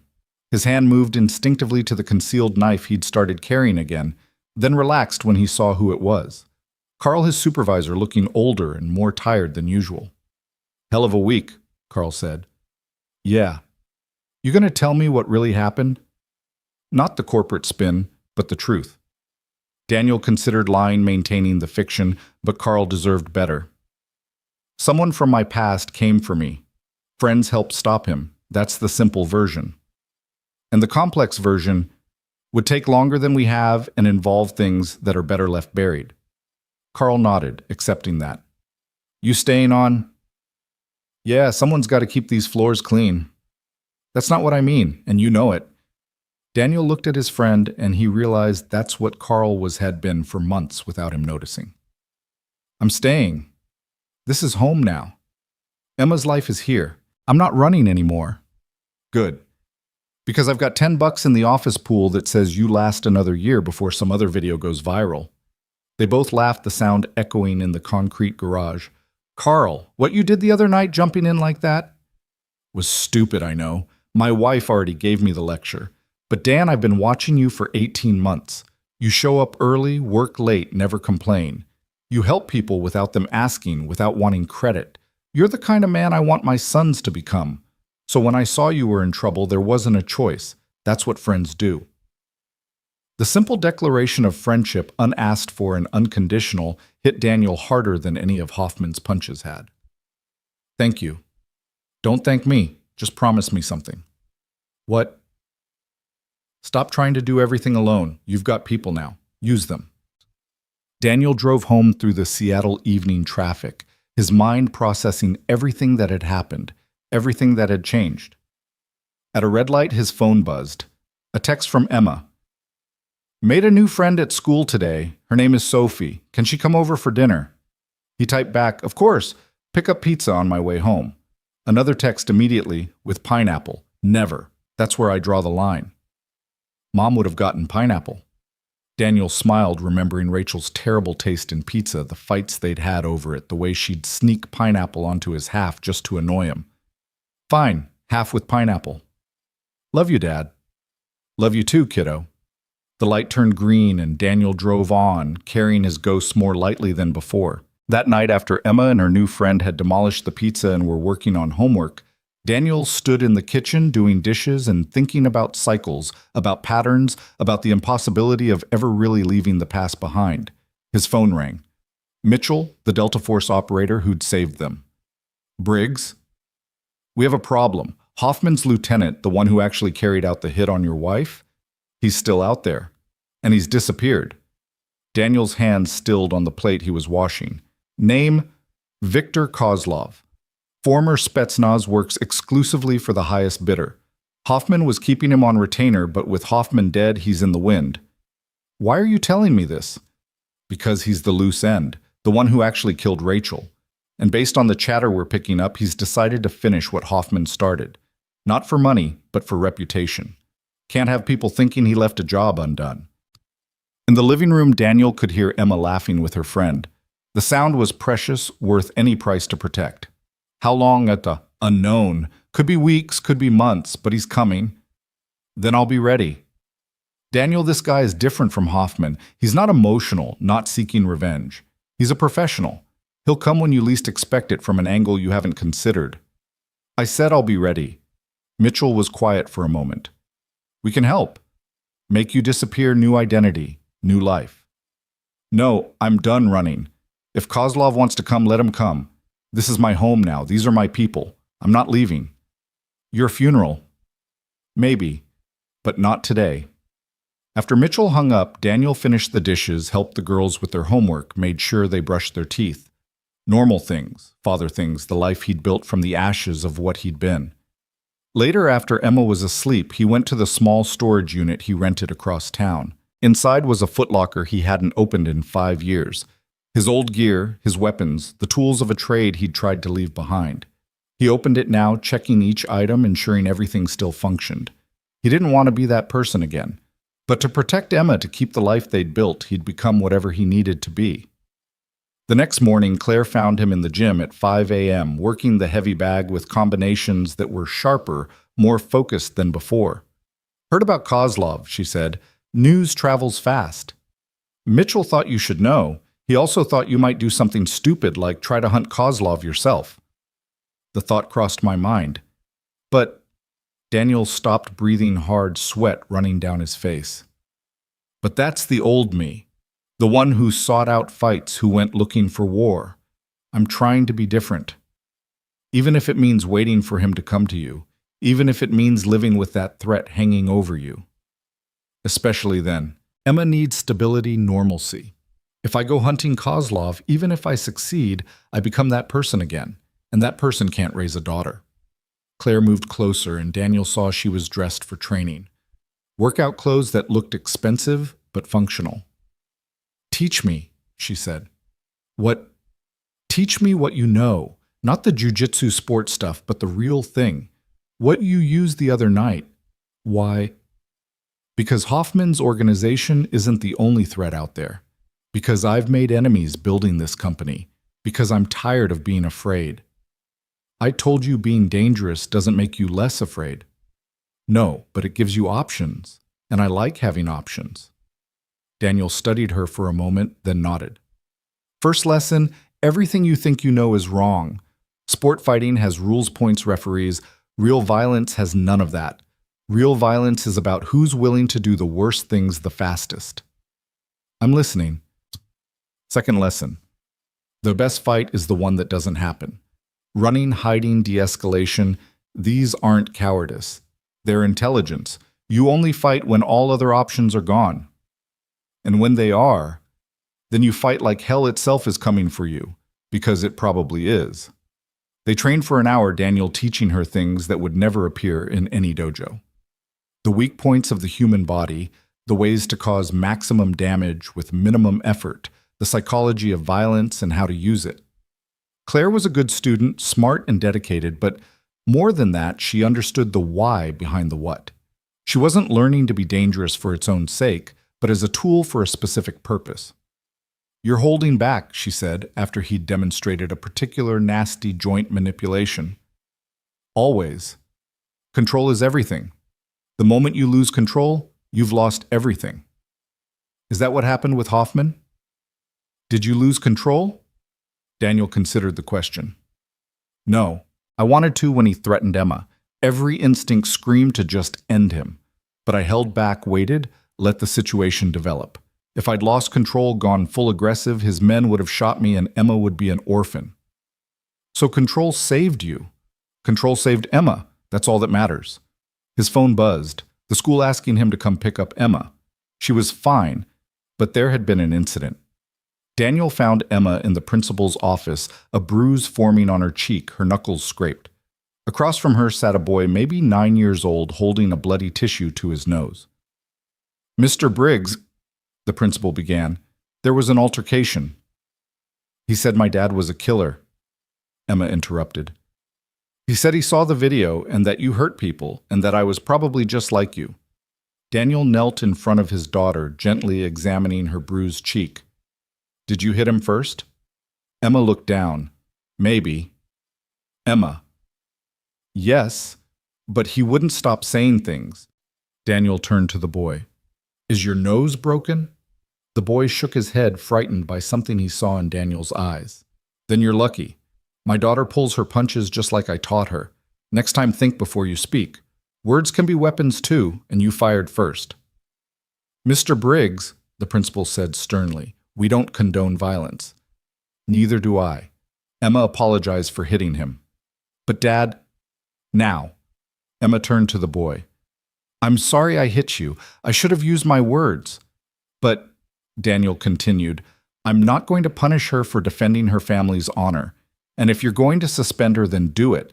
But know that I'll be having a conversation with the school board about their anti-bullying policies and how they failed to protect my daughter from verbal assault."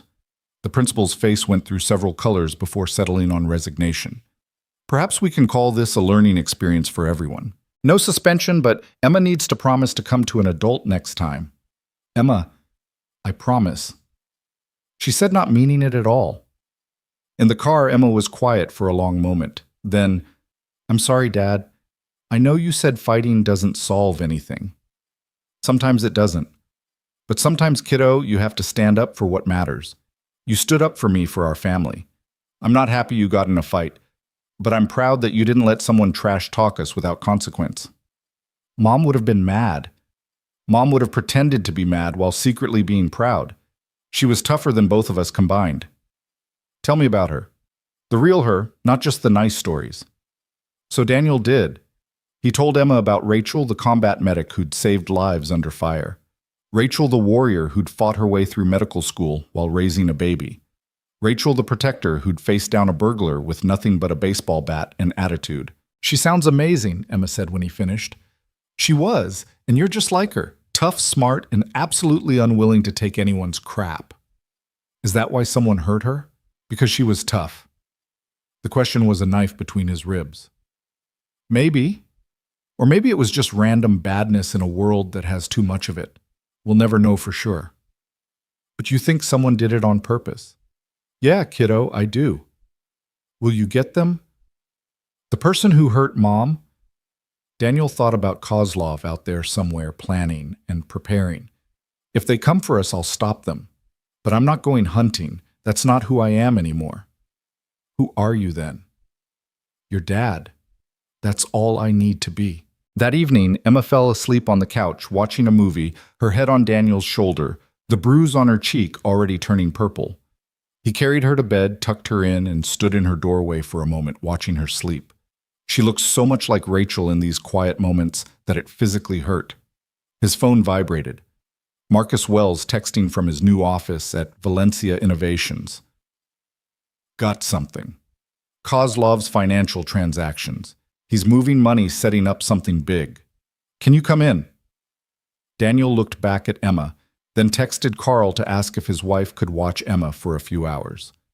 Within minutes, Carl's wife Margaret was at the door, a grandmotherly woman who'd raised 4 boys and treated Emma like the granddaughter she didn't have yet. "Go handle what you need to handle," she said, reading something in Daniel's face. "We'll be fine." The Valencia Innovations building at night was a different creature than during the day. The repairs from the fight with Hoffman were nearly complete, but there were still traces a different shade of marble, where the floor had been replaced new glass that was slightly more reflective than the old. Marcus was in his office, multiple monitors displaying data streams that looked like abstract art to Daniel, but clearly meant something to the former Marine intelligence analyst. "Look at this," Marcus said without preamble. "Kozlov's been moving money through shell companies, but I tracked the pattern. He's not just coming for you, he's setting up a full operation. Safe houses, equipment, backup personnel. This isn't a hit, it's a campaign."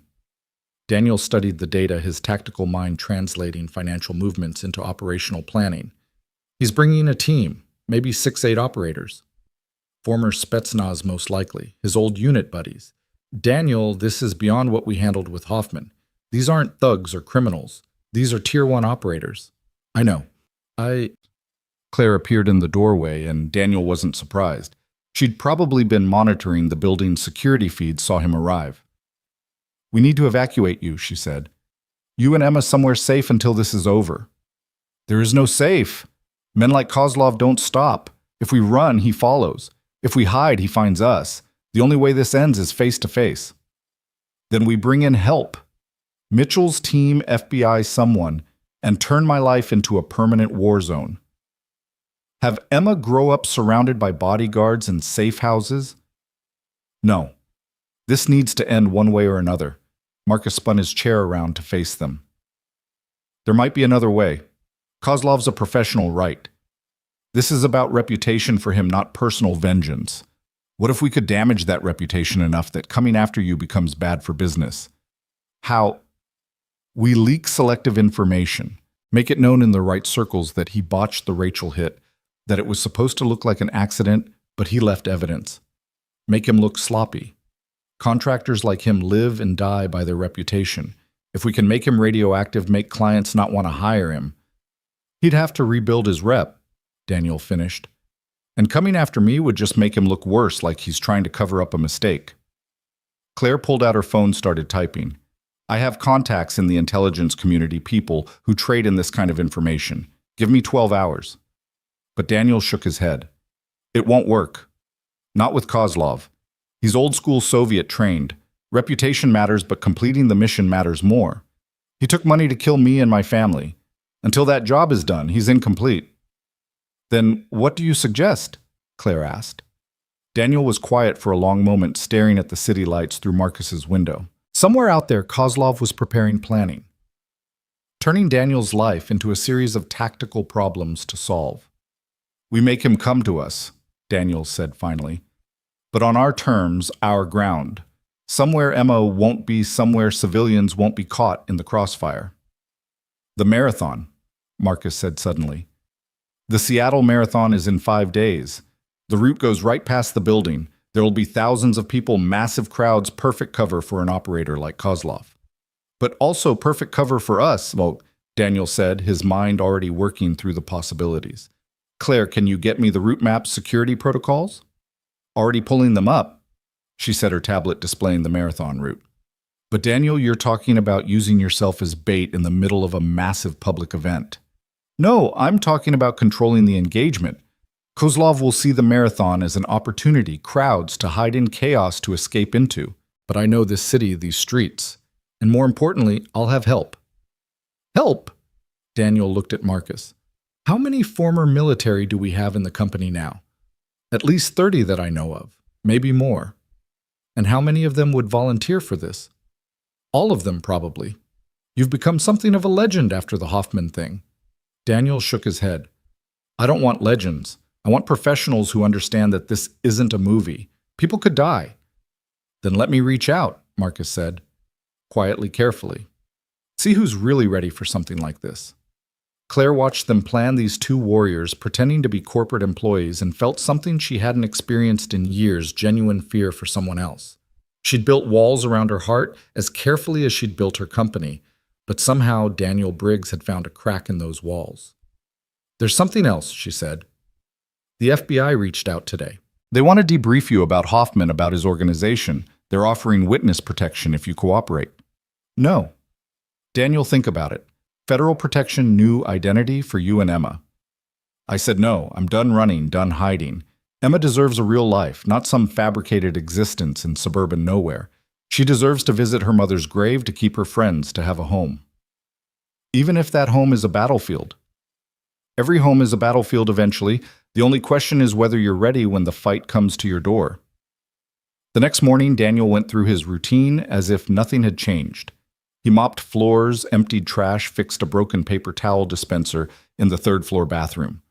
But he was also mapping sight lines, noting choke points, identifying positions where a sniper might set up. Carl found him on the roof during lunch, standing at the edge and looking down at the marathon route. "You're planning something," Carl said. It wasn't a question. Maybe. Something dangerous. Probably. Carl stood beside him, two men looking out at a city that had no idea what was coming. "You need help. I need you to keep Emma safe. When this happens, whatever happens, she can't be anywhere near it. My wife and I can take her for the weekend. Tell her it's a sleepover with our grandkids who are visiting. She'll be 3 cities away." Daniel looked at his friend. "You do that?" "Dan, my oldest son, is a Marine, did 2 tours in Afghanistan. Came back different, broken in ways I couldn't fix. He ate his gun 2 years ago."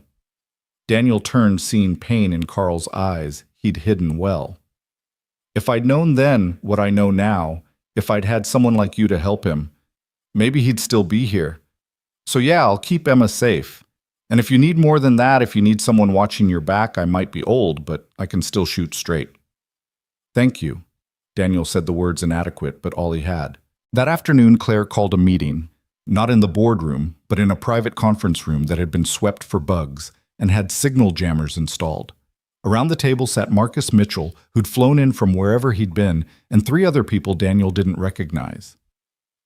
"This is Sarah Chen," Claire said, indicating an Asian woman in her 30s. "Former Air Force pararescue, now works in our IT department. This is James Morrison, the one who helped during the Hoffman fight, former Ranger currently in sales. And this is Alex Thompson, former Navy SEAL, works building maintenance." Daniel looked at Alex with surprise. "I've seen you around. You're the guy who fixed the elevator last month." "Among other things," Alex said with a slight smile. "I've been watching you too. Recognize the walk, the way you carry yourself. Takes one to know one." "They've all volunteered," Claire said. "There are others, but these 3 have the most relevant experience." "This isn't a military operation," Daniel said carefully. "I can't promise backup extraction or even a clear mission plan. Kozlov is a ghost. He might come during the marathon, might come before, might wait until after. Anyone involved in this is accepting an undefined risk for no reward except keeping a 7-year-old girl from becoming an orphan." "Sounds like every mission I ever volunteered for," Sarah said. "Undefined risks and protecting innocence. That's the job." "Besides," James added, "we've all read Kozlov's file. The man's a monster. Even if you weren't involved, someone should stop him." Mitchell leaned forward. "I've been tracking Kozlov's known associates. 3 of them entered the country in the last 48 hours. Different ports of entry, but they're converging on Seattle. He's definitely coming, and he's bringing friends." "How many total?" Daniel asked. "Best guess 5 to 7 operators plus Kozlov. All former Special Forces, all with extensive combat experience." "Against the 6 of us," Marcus said. 7, Claire corrected. "I'm not sitting this out." "You're not trained for this," Daniel said immediately. "I've been training with you every morning for a week. I might not be Special Forces, but I can point a gun and pull a trigger. And more importantly, I have resources you need. Real-time surveillance, communication systems, legal cover if things go sideways." Daniel wanted to argue, but he recognized the look in her eyes, the same look Rachel had when she'd decided something. Immovable. "Fine, but you stay back, coordinate, don't engage directly. Unless necessary." "Claire." "Unless necessary," she repeated firmly. They spent the next 3 hours planning using Claire's resources to access city surveillance cameras, marathon security protocols, and building schematics. They identified likely approach routes, probable attack vectors, optimal positions for both attack and defense. He'll want high ground, Alex said, pointing at several buildings along the route. Sniper position, clean shot, easy extraction. Or he'll go close, Sarah countered. Blade or suppressed pistol in the crowd. Marathon runners are exhausted, dehydrated, sometimes collapse. No one would notice another runner down until it was too late. He might not come at all during the marathon, James added. Could be misdirection. While we're focused on the race, he hits somewhere else. Daniel absorbed it all, his mind running scenarios, calculating probabilities. But underneath the tactical planning was a simpler truth. He was tired. Tired of fighting, tired of looking over his shoulder, tired of violence following him like a shadow. His phone buzzed. Emma texting from school. Can we get ice cream tonight? I promise I'll eat vegetables first. He texted back, deal. But real vegetables, not mac and cheese. Mac and cheese has cheese. That's dairy. That's practically a vegetable. He smiled despite everything. This was what mattered. Not the coming fight, not the ghosts of his past, but a 7-year-old girl who thought cheese was a vegetable and who deserved a father who came home every night. I need to go, he told the group. Emma gets out of school soon. We'll keep planning, Mitchell said. I'll have Overwatch positions scouted by tomorrow. As Daniel left, Claire followed him to the elevator. You don't have to do this, she said. We could still find another way. There is no other way. Not with men like Kozlov. They understand only one language, respond to only one kind of message. Violence. Resolution. One way or another, this ends during the marathon. The elevator doors opened and they stepped inside. In the confined space, Daniel could smell her perfume, something expensive but subtle. It reminded him of Rachel, not the scent, but the presence, the feeling of someone who refused to be ignored. What happens after? Claire asked. If you survive, if Kozlov is stopped, what then? Then I go back to being a janitor. Emma goes back to school without looking over her shoulder. Life becomes normal again. You really believe that's possible after everything? The elevator reached the ground floor. As the doors opened, Daniel turned to her. I have to believe it. Otherwise, what's the point of fighting? That evening, Daniel and Emma got ice cream as promised.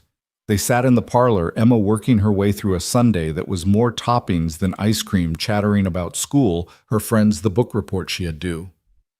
Dad, are you okay? She asked suddenly. Sure, kiddo. Why? You're doing the thing again, the faraway thing. Daniel forced himself to focus to be present. Sorry, just thinking about work. The janitor stuff, or the other stuff? He looked at her sharply. What other stuff? Emma gave him a look that was pure Rachel, patient, knowing, slightly exasperated. Dad, I'm 7, not stupid. I know you do more than clean buildings. I saw you fight those men. I heard what people say. What do they say? That you're a hero, that you used to be a soldier, that you're protecting people. And what do you think? Emma took a thoughtful bite of her sundae. I think you're my dad, and that's more important than all the other stuff. Yeah. But also I think Mom would be proud of you for protecting people, even if it's dangerous. Daniel reached across the table, took her small hand in his. You know I love you more than anything, right? I know. That's why you fight, not because you like it, but because you love me. The wisdom of children, unfiltered and devastating in its accuracy. Emma, this weekend you're going to stay with Mr. Carl and his wife. They have grandkids visiting and something's happening, isn't it? Something dangerous. Maybe. Hopefully not. But I want you safe while I make sure. Will you be okay? I'll be fine. I have friends helping me. Ms. Claire. Daniel blinked. How do you know about Ms. Claire? Emma rolled her eyes. She came to my school last week, set up a scholarship fund, but really she was checking on me, making sure I was okay. She pretended she didn't know me, but I could tell. You could tell. She looked at me the way Mom used to when she was worried, but trying not to show it.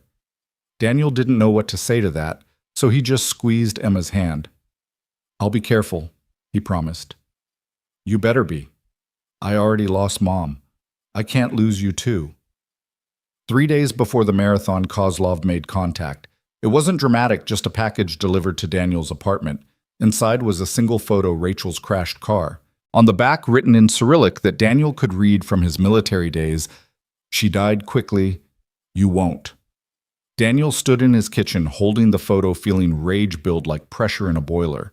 This was what Kozlov wanted to make him: emotional, sloppy, reactive. But underneath the rage was something colder, more dangerous. Resolution. He called Mitchell. "He's here. He's making contact." "Any idea where?" "No, but he's close. Close enough to have this hand delivered. I'll increase surveillance. We have eyes on all your usual routes now." After the call, Daniel did something he hadn't done in 3 years. He went to Rachel's grave. The cemetery was quiet rain falling softly on the headstone. Rachel Marie Briggs, beloved wife and mother, her light lives on. "Hey baby, Daniel said softly, kneeling by the grave. "I know I haven't been by in a while. Didn't want to bring my darkness to your resting place. But things are happening and I might not get another chance." He placed his hand on the cold stone. "There's a man coming. The one who killed you, or at least the one who carried it out. I'm going to stop him. Not for revenge, you wouldn't want that, but to keep Emma safe, to end this cycle. I'm trying to be better, trying to be the man you always said I could be, but tomorrow I might have to be the man I used to be just one more time." The rain increased, running down his face like tears he wouldn't shed. "I met someone. Claire. She's nothing like you, all hard edges and ambition where you were soft and content. But she sees me, the real me, and doesn't run. I don't know what that means, don't know if it means anything, but I wanted you to know in case I don't make it through this." He stood rain-soaked and resolved. "Take care of our girl if this goes bad. I'll do my best to come home to her, but if I can't, make sure she knows she was loved. Make sure she knows her father tried to be more than just a weapon." As he walked away, the rain stopped, and for a moment sunlight broke through the clouds. Daniel didn't believe in signs, but he took it as one anyway. The day before the marathon, the team met one final time. They'd refined the plan, identified positions, established communication protocols. Everyone knew their role, their contingencies, their abort criteria. "Remember," Daniel said, "Kozlov is the primary target, but his team is just as dangerous. They're not criminals or thugs. They're professionals who've done this before. Don't underestimate them, but don't hesitate either. In a fight like this, hesitation is death." "What about civilians?" Sarah asked. "The marathon will have thousands of people. We protect them above all else. If it comes down to stopping Kozlov or protecting innocence, we protect innocence. Always." "Even if it means letting him go?" James asked. "Even then. We're not soldiers anymore. We're not at war. We're just people trying to keep other people safe." Claire had been quiet through the briefing, but now she spoke. "I've arranged medical support staged at 3 locations along the route. Trauma teams, no questions asked. I've also got lawyers on standby and connections in the mayor's office if we need political cover." "You've thought of everything," Mitchell said admiringly. "No," Claire replied, looking at Daniel. "I've thought of everything I could, but no plan survives contact with the enemy. We all know that." "Which is why we adapt," Daniel said. "Stay fluid, stay alert, stay alive." As the meeting broke up, Alex pulled Daniel aside. "You know this is probably a trap, right? Kozlov's too smart to attack during the marathon when we're ready for him." "I know, but he's also arrogant. He wants the challenge, wants to prove he can take me even when I'm prepared. It's not about the mission anymore. It's about professional pride. And you're counting on that.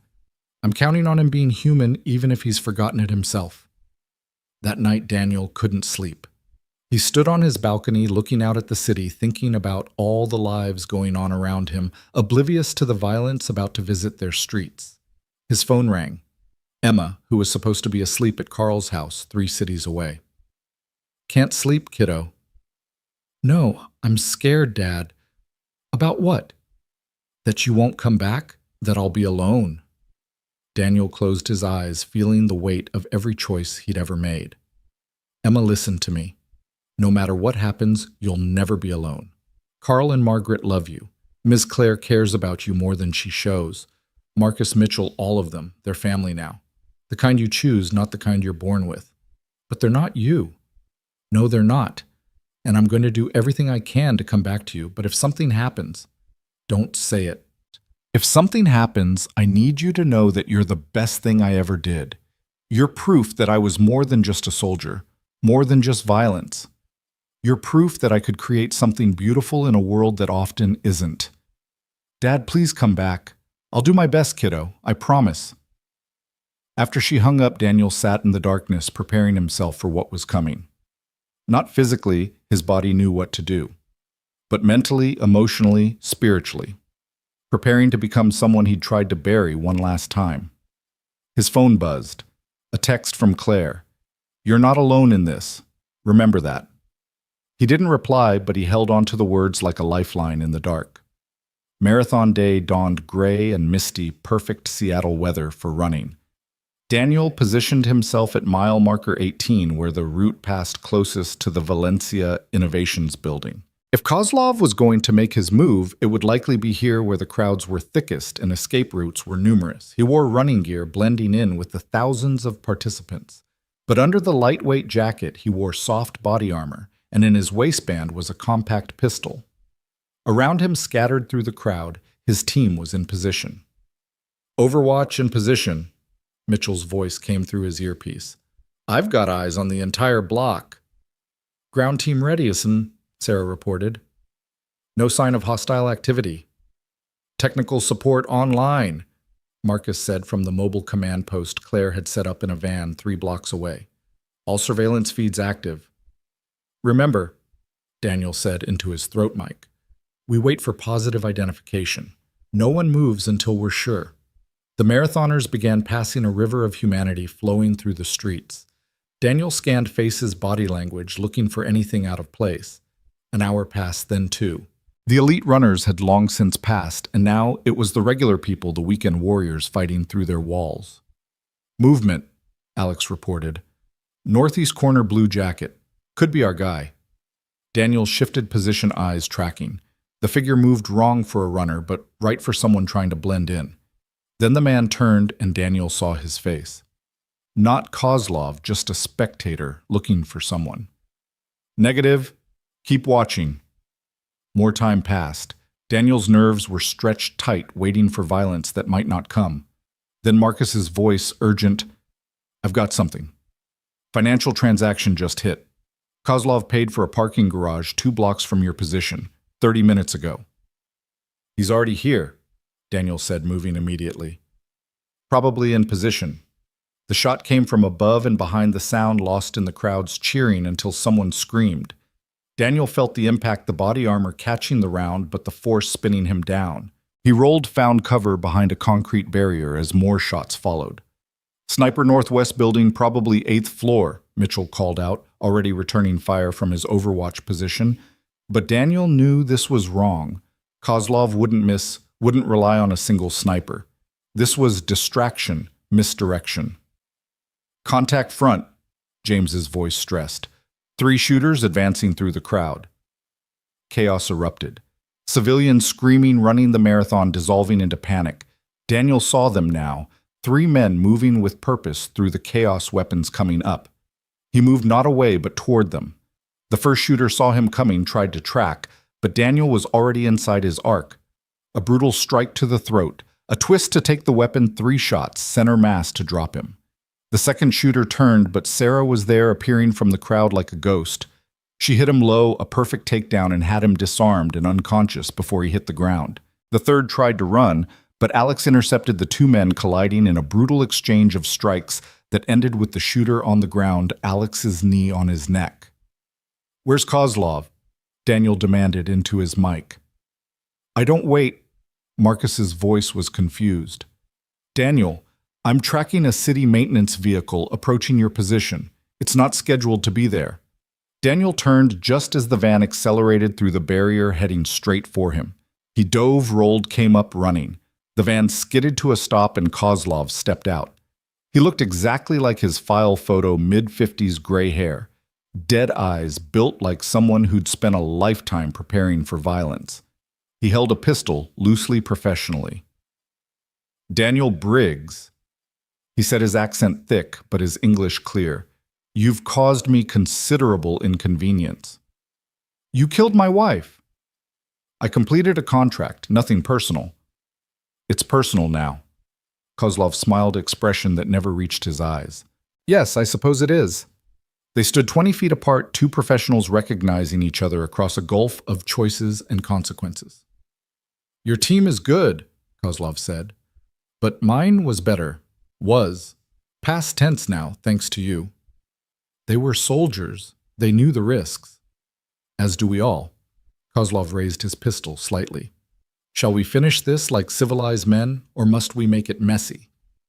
There's nothing civilized about what you do. No, I follow rules. I complete contracts. I maintain professional standards. You're the one who walked away, who pretended he could be something else. At least I'm honest about what I am. Daniel felt the weight of the compact pistol in his waistband, knew he could draw and fire before Kozlov could fully raise his weapon. But around them, civilians were still too close, still potential collateral damage. You want me, Daniel said. Let them go. Clear the civilians, then we settle this. How noble.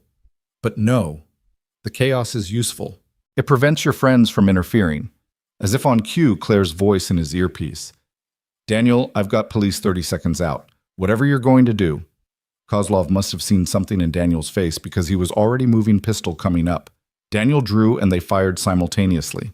The bullets crossed in the space between them 20 feet that might as well have been 20 miles. Daniel felt the burn across his ribs where Kozlov's shot grazed him, tearing through jacket and armor. His own shot caught Kozlov in the shoulder, spinning the Russian but not dropping him. Both men moved for cover simultaneously, their training taking over. Daniel rolled behind an overturned vendor cart while Kozlov ducked behind his van. Blood seeped through Daniel's jacket, warm and sticky, but not arterial. He could still move, still fight. Nice shot, Kozlov called out, his voice strained but steady. An inch to the right, and this would be over. Still time to finish it, Daniel replied, checking his magazine. 3 rounds left. Not enough for a prolonged engagement. Sirens were getting closer now, and Daniel could hear Mitchell coordinating with the team through his earpiece, but he tuned it out. This moment, this fight had been coming for 3 years. Everything else was just noise. Kozlov emerged from behind the van, moving with the fluid grace of someone who'd been shot before and knew how to work through it. He dropped his pistol but held a knife, now a brutal thing designed for one purpose. Let's do this the old way, Kozlov said. Blade to blade, the way our grandfathers would have. Daniel could have shot him. 3 rounds center mass end it clean. But there were still civilians crouched behind cars, frozen with fear, and any stray bullet could find innocent flesh. He holstered his pistol and drew his own knife, a simple thing he'd carried for 5 years and hoped never to use. They circled each other while Seattle burned with sirens around them. 2 aging warriors, both carrying wounds that went deeper than flesh, both fighting for different versions of honor. Kozlov attacked first, his blade work speaking of Systema training, the Russian martial art that turned violence into poetry. Daniel met him with the brutal efficiency of Marine Corps line training mixed with years of practical application. Steel rang against steel, sparked off concrete when strikes missed and hit ground instead. The Russian was good, maybe better than Daniel had been at his peak, but Daniel wasn't at his peak anymore. 5 years of choosing peace had blunted his edge, slowed his reflexes by crucial milliseconds. Kozlov's blade found flesh slicing across Daniel's forearm, then his thigh, each cut precise and debilitating. You should have kept training, Kozlov said, pressing his advantage. Peace makes men soft. Daniel gave ground, feeling his strength ebbing with his blood. But as he retreated, he remembered something Emma had said. You're my dad. That's more important than all the other stuff. He wasn't fighting as a Marine or a special operator. He was fighting as a father, and that changed everything. When Kozlov came again, Daniel didn't meet him blade to blade. Instead, he grabbed a handful of marathon cups from the ground, still full of water, and threw them at Kozlov's face. It was playground tactics utterly without honor, and it worked perfectly. Kozlov flinched, his guard dropping for just a moment. Daniel didn't waste it. He closed the distance, got inside Kozlov's reach, and drove his knee into the Russian's wounded shoulder. Kozlov screamed, his knife clattering away, and Daniel followed up with an elbow to the temple that dropped him to his knees. The knife was in Daniel's hand. Kozlov's throat exposed the moment, balanced on the edge of ending. 5 years ago, Daniel wouldn't have hesitated. The mission would have demanded Kozlov's death, and he would have delivered it without thought. But he wasn't that man anymore. "Do it!" Kozlov gasped, blood running from his nose. "Finish your revenge." "It's not revenge," Daniel said, and realized he meant it. "It's just tired. I'm tired of killing, tired of violence following violence. You killed my wife, and I'll never forgive that. But killing you won't bring her back. It'll just add another ghost to the ones I already carry." "Weak," Kozlov spat. "Maybe. Or maybe strong enough to choose something else." Police surrounded them, then weapons drawn shouting commands. Daniel dropped the knife, raised his hands, and let them take him down. As they cuffed him, he saw Claire pushing through the crowd, her face a mask of controlled panic.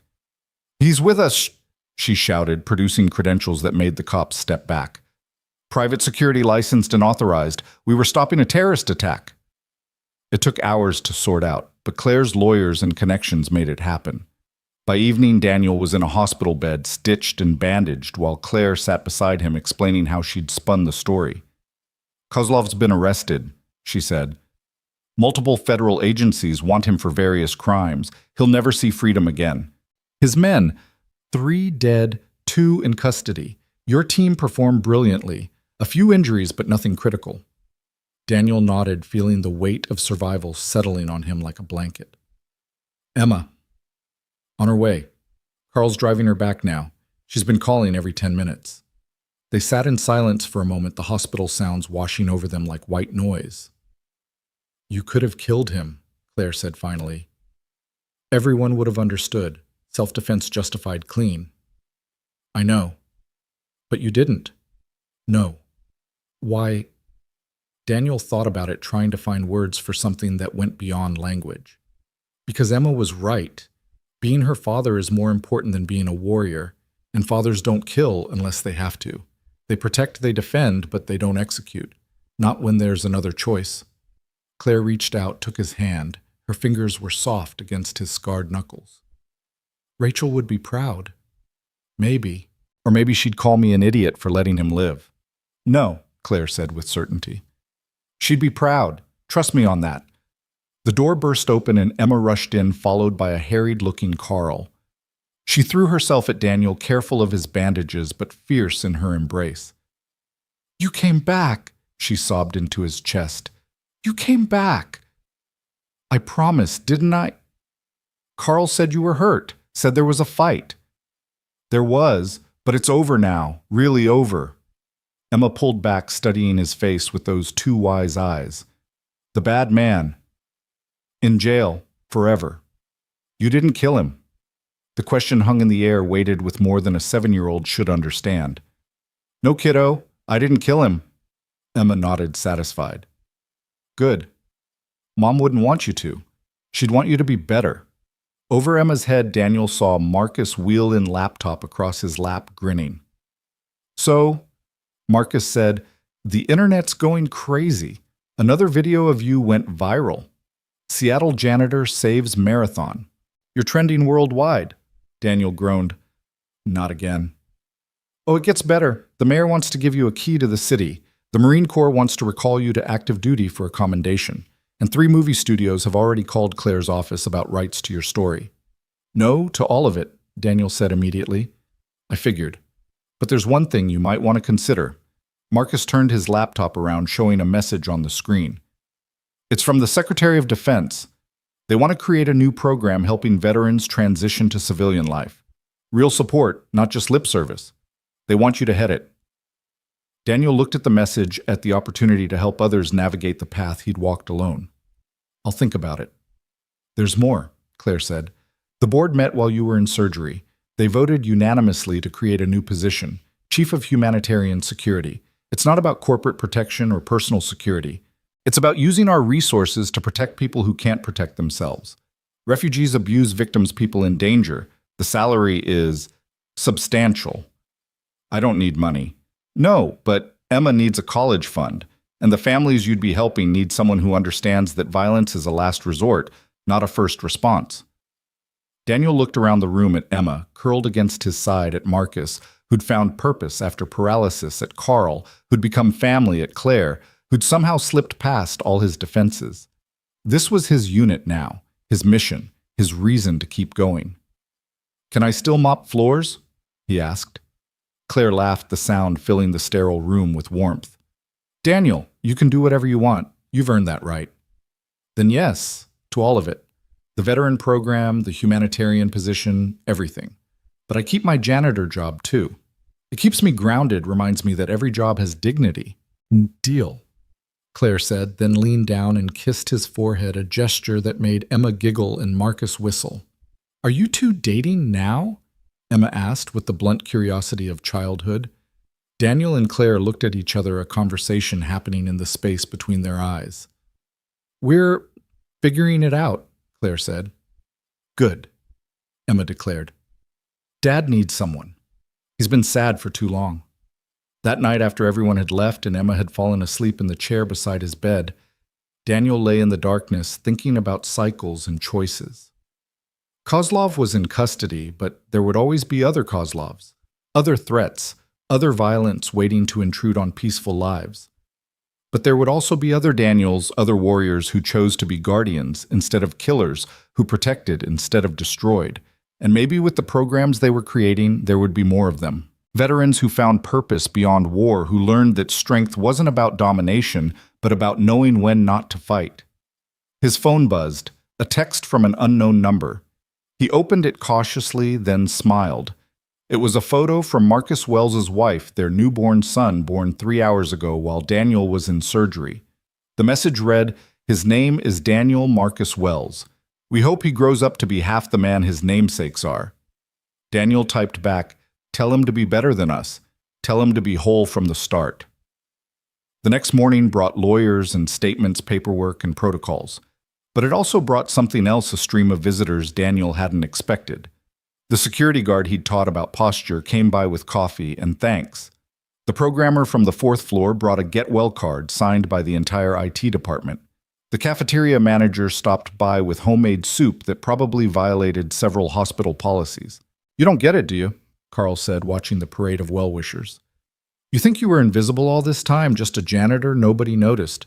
But we all saw you, saw how you helped without being asked, how you treated everyone with respect, how you carried yourself with quiet dignity. You were never invisible. You were just humble." "I was hiding," Daniel corrected.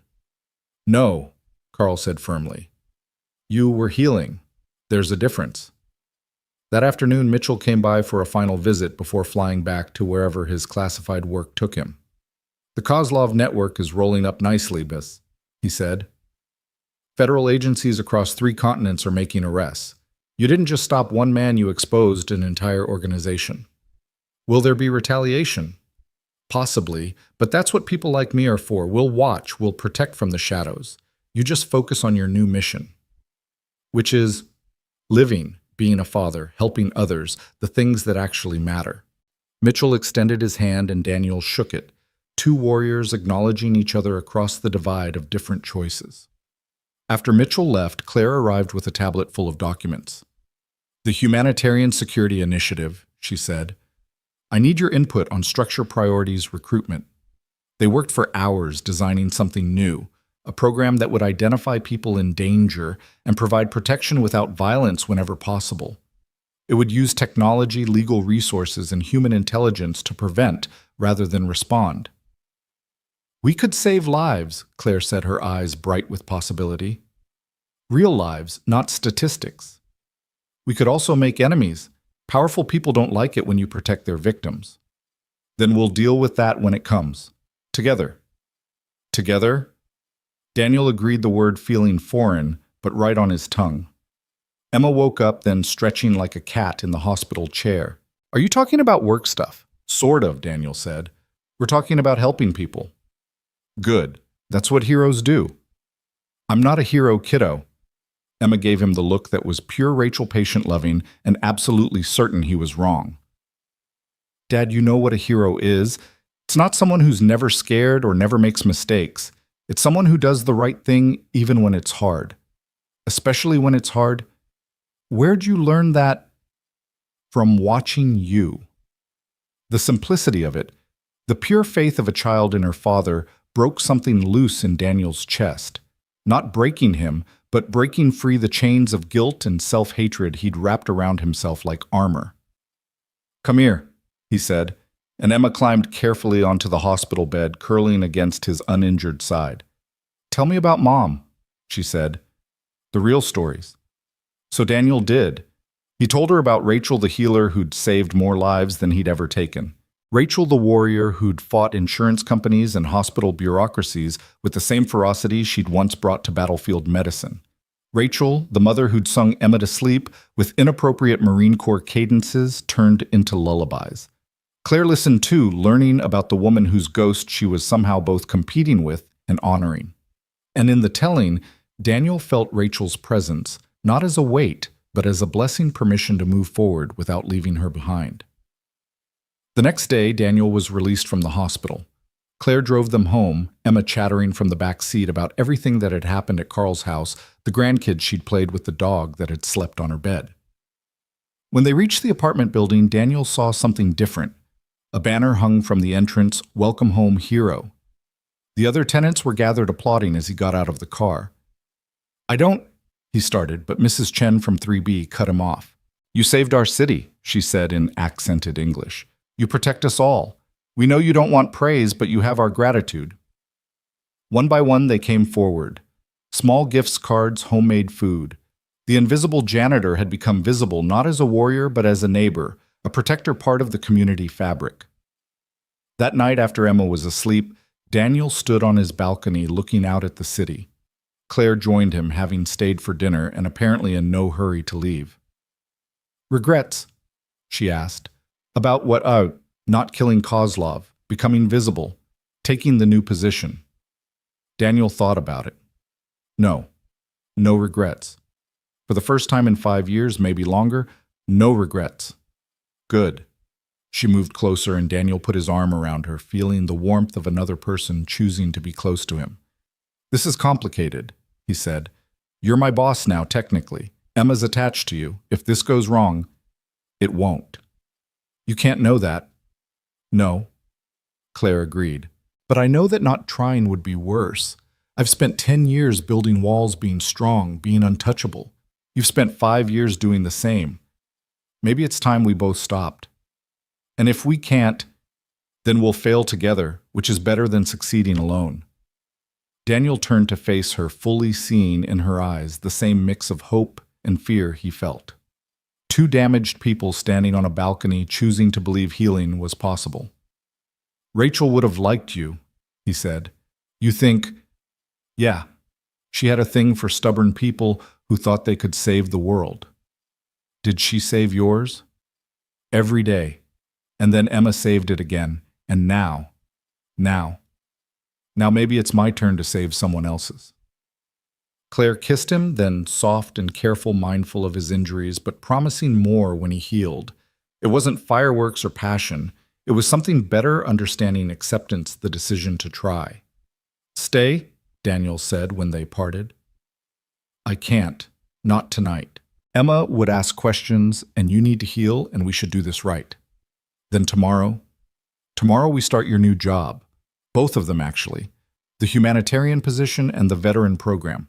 You've got meetings all day. And tomorrow night we have dinner, all 3 of us, like a family figuring itself out." She left and Daniel went to check on Emma one more time. She was asleep, but she'd left something on her nightstand, a drawing of 3 figures holding hands. A man, a woman, and a child. Above them she'd drawn another figure with wings. Her mother watching over them, approving. Daniel took the drawing and pinned it to the refrigerator next to the photo of Rachel and the commendation letter from the Marines and all the other pieces that made up their life. 3 weeks later, Daniel stood in a conference room at Valencia Innovations, addressing his first group of veteran recruits for the transition program. 20 men and women, all carrying the same weight in their eyes he'd carried for years. "I'm not here to tell you it gets easier," he began. "It doesn't. The dreams don't stop, the memories don't fade, the guilt doesn't disappear, but you can learn to carry it differently. You can learn to build something new without destroying what you were." "How?" asked a young woman, probably Army based on her bearing. "By accepting that you're not broken, just changed. by understanding that the skills that made you warriors can make you protectors, by choosing to be useful instead of dangerous. That's it, an older man asked, skeptical. No, that's the beginning. The rest is harder. The rest is getting up every day and choosing to be better than you were yesterday. It's asking for help when you need it and offering help when you don't. It's building a new mission that matters as much as the old one did. What's your mission? Someone asked. Daniel thought about Emma at school, safe and happy. About Claire in her office using her power to protect instead of dominate. About Marcus in his wheelchair building digital shields instead of physical walls. About Carl and all the others who'd shown him that family wasn't just blood, but choice. My mission is to make sure my daughter grows up in a world where warriors can become guardians, where strength serves instead of conquers, where people like us can find peace without losing purpose. That's a hell of a mission, the young woman said. Yeah, Daniel agreed. But I've got help. And so do you starting now. He spent the rest of the day with them sharing techniques for managing PTSD resources, for employment strategies, for rebuilding identity after military service. It was exhausting, but fulfilling in a way combat had never been. That evening, he returned to his janitor duties, mopping the executive floor, while Claire worked late in her office. She looked up as he passed, smiled, and went back to her work. They'd had dinner every night for 3 weeks, the three of them building something careful and strong. Dad? Emma's voice came through his phone. She was at home with Margaret Carl's wife doing homework. Yeah, kiddo. Are you happy? The question caught him off guard. Why do you ask? You smile more now. Real smiles, not the fake ones you used to do. Yeah, Daniel said, realizing it was true. I'm happy. Or getting there. Good. Mom would want you to be happy. She'd want you to be doing your homework instead of calling me. Emma giggled. Math is hard. Life is hard. Math is just numbers. Dad. Yeah. I love you. Love you too, kiddo. He hung up and continued mopping this warrior turned janitor turned protector, finding dignity in simple work and purpose in complex missions. The past would always be there, Rachel's death, the lives he'd taken, the choices he'd made. But it no longer defined him. He was Daniel Briggs, father, protector, janitor, teacher. A man who'd learned that true strength wasn't about the ability to destroy, but the wisdom to build. Not about fighting every battle, but choosing which ones mattered. Outside Seattle hummed with life, unaware of the threats that moved in its shadows, or the guardians who stood watch.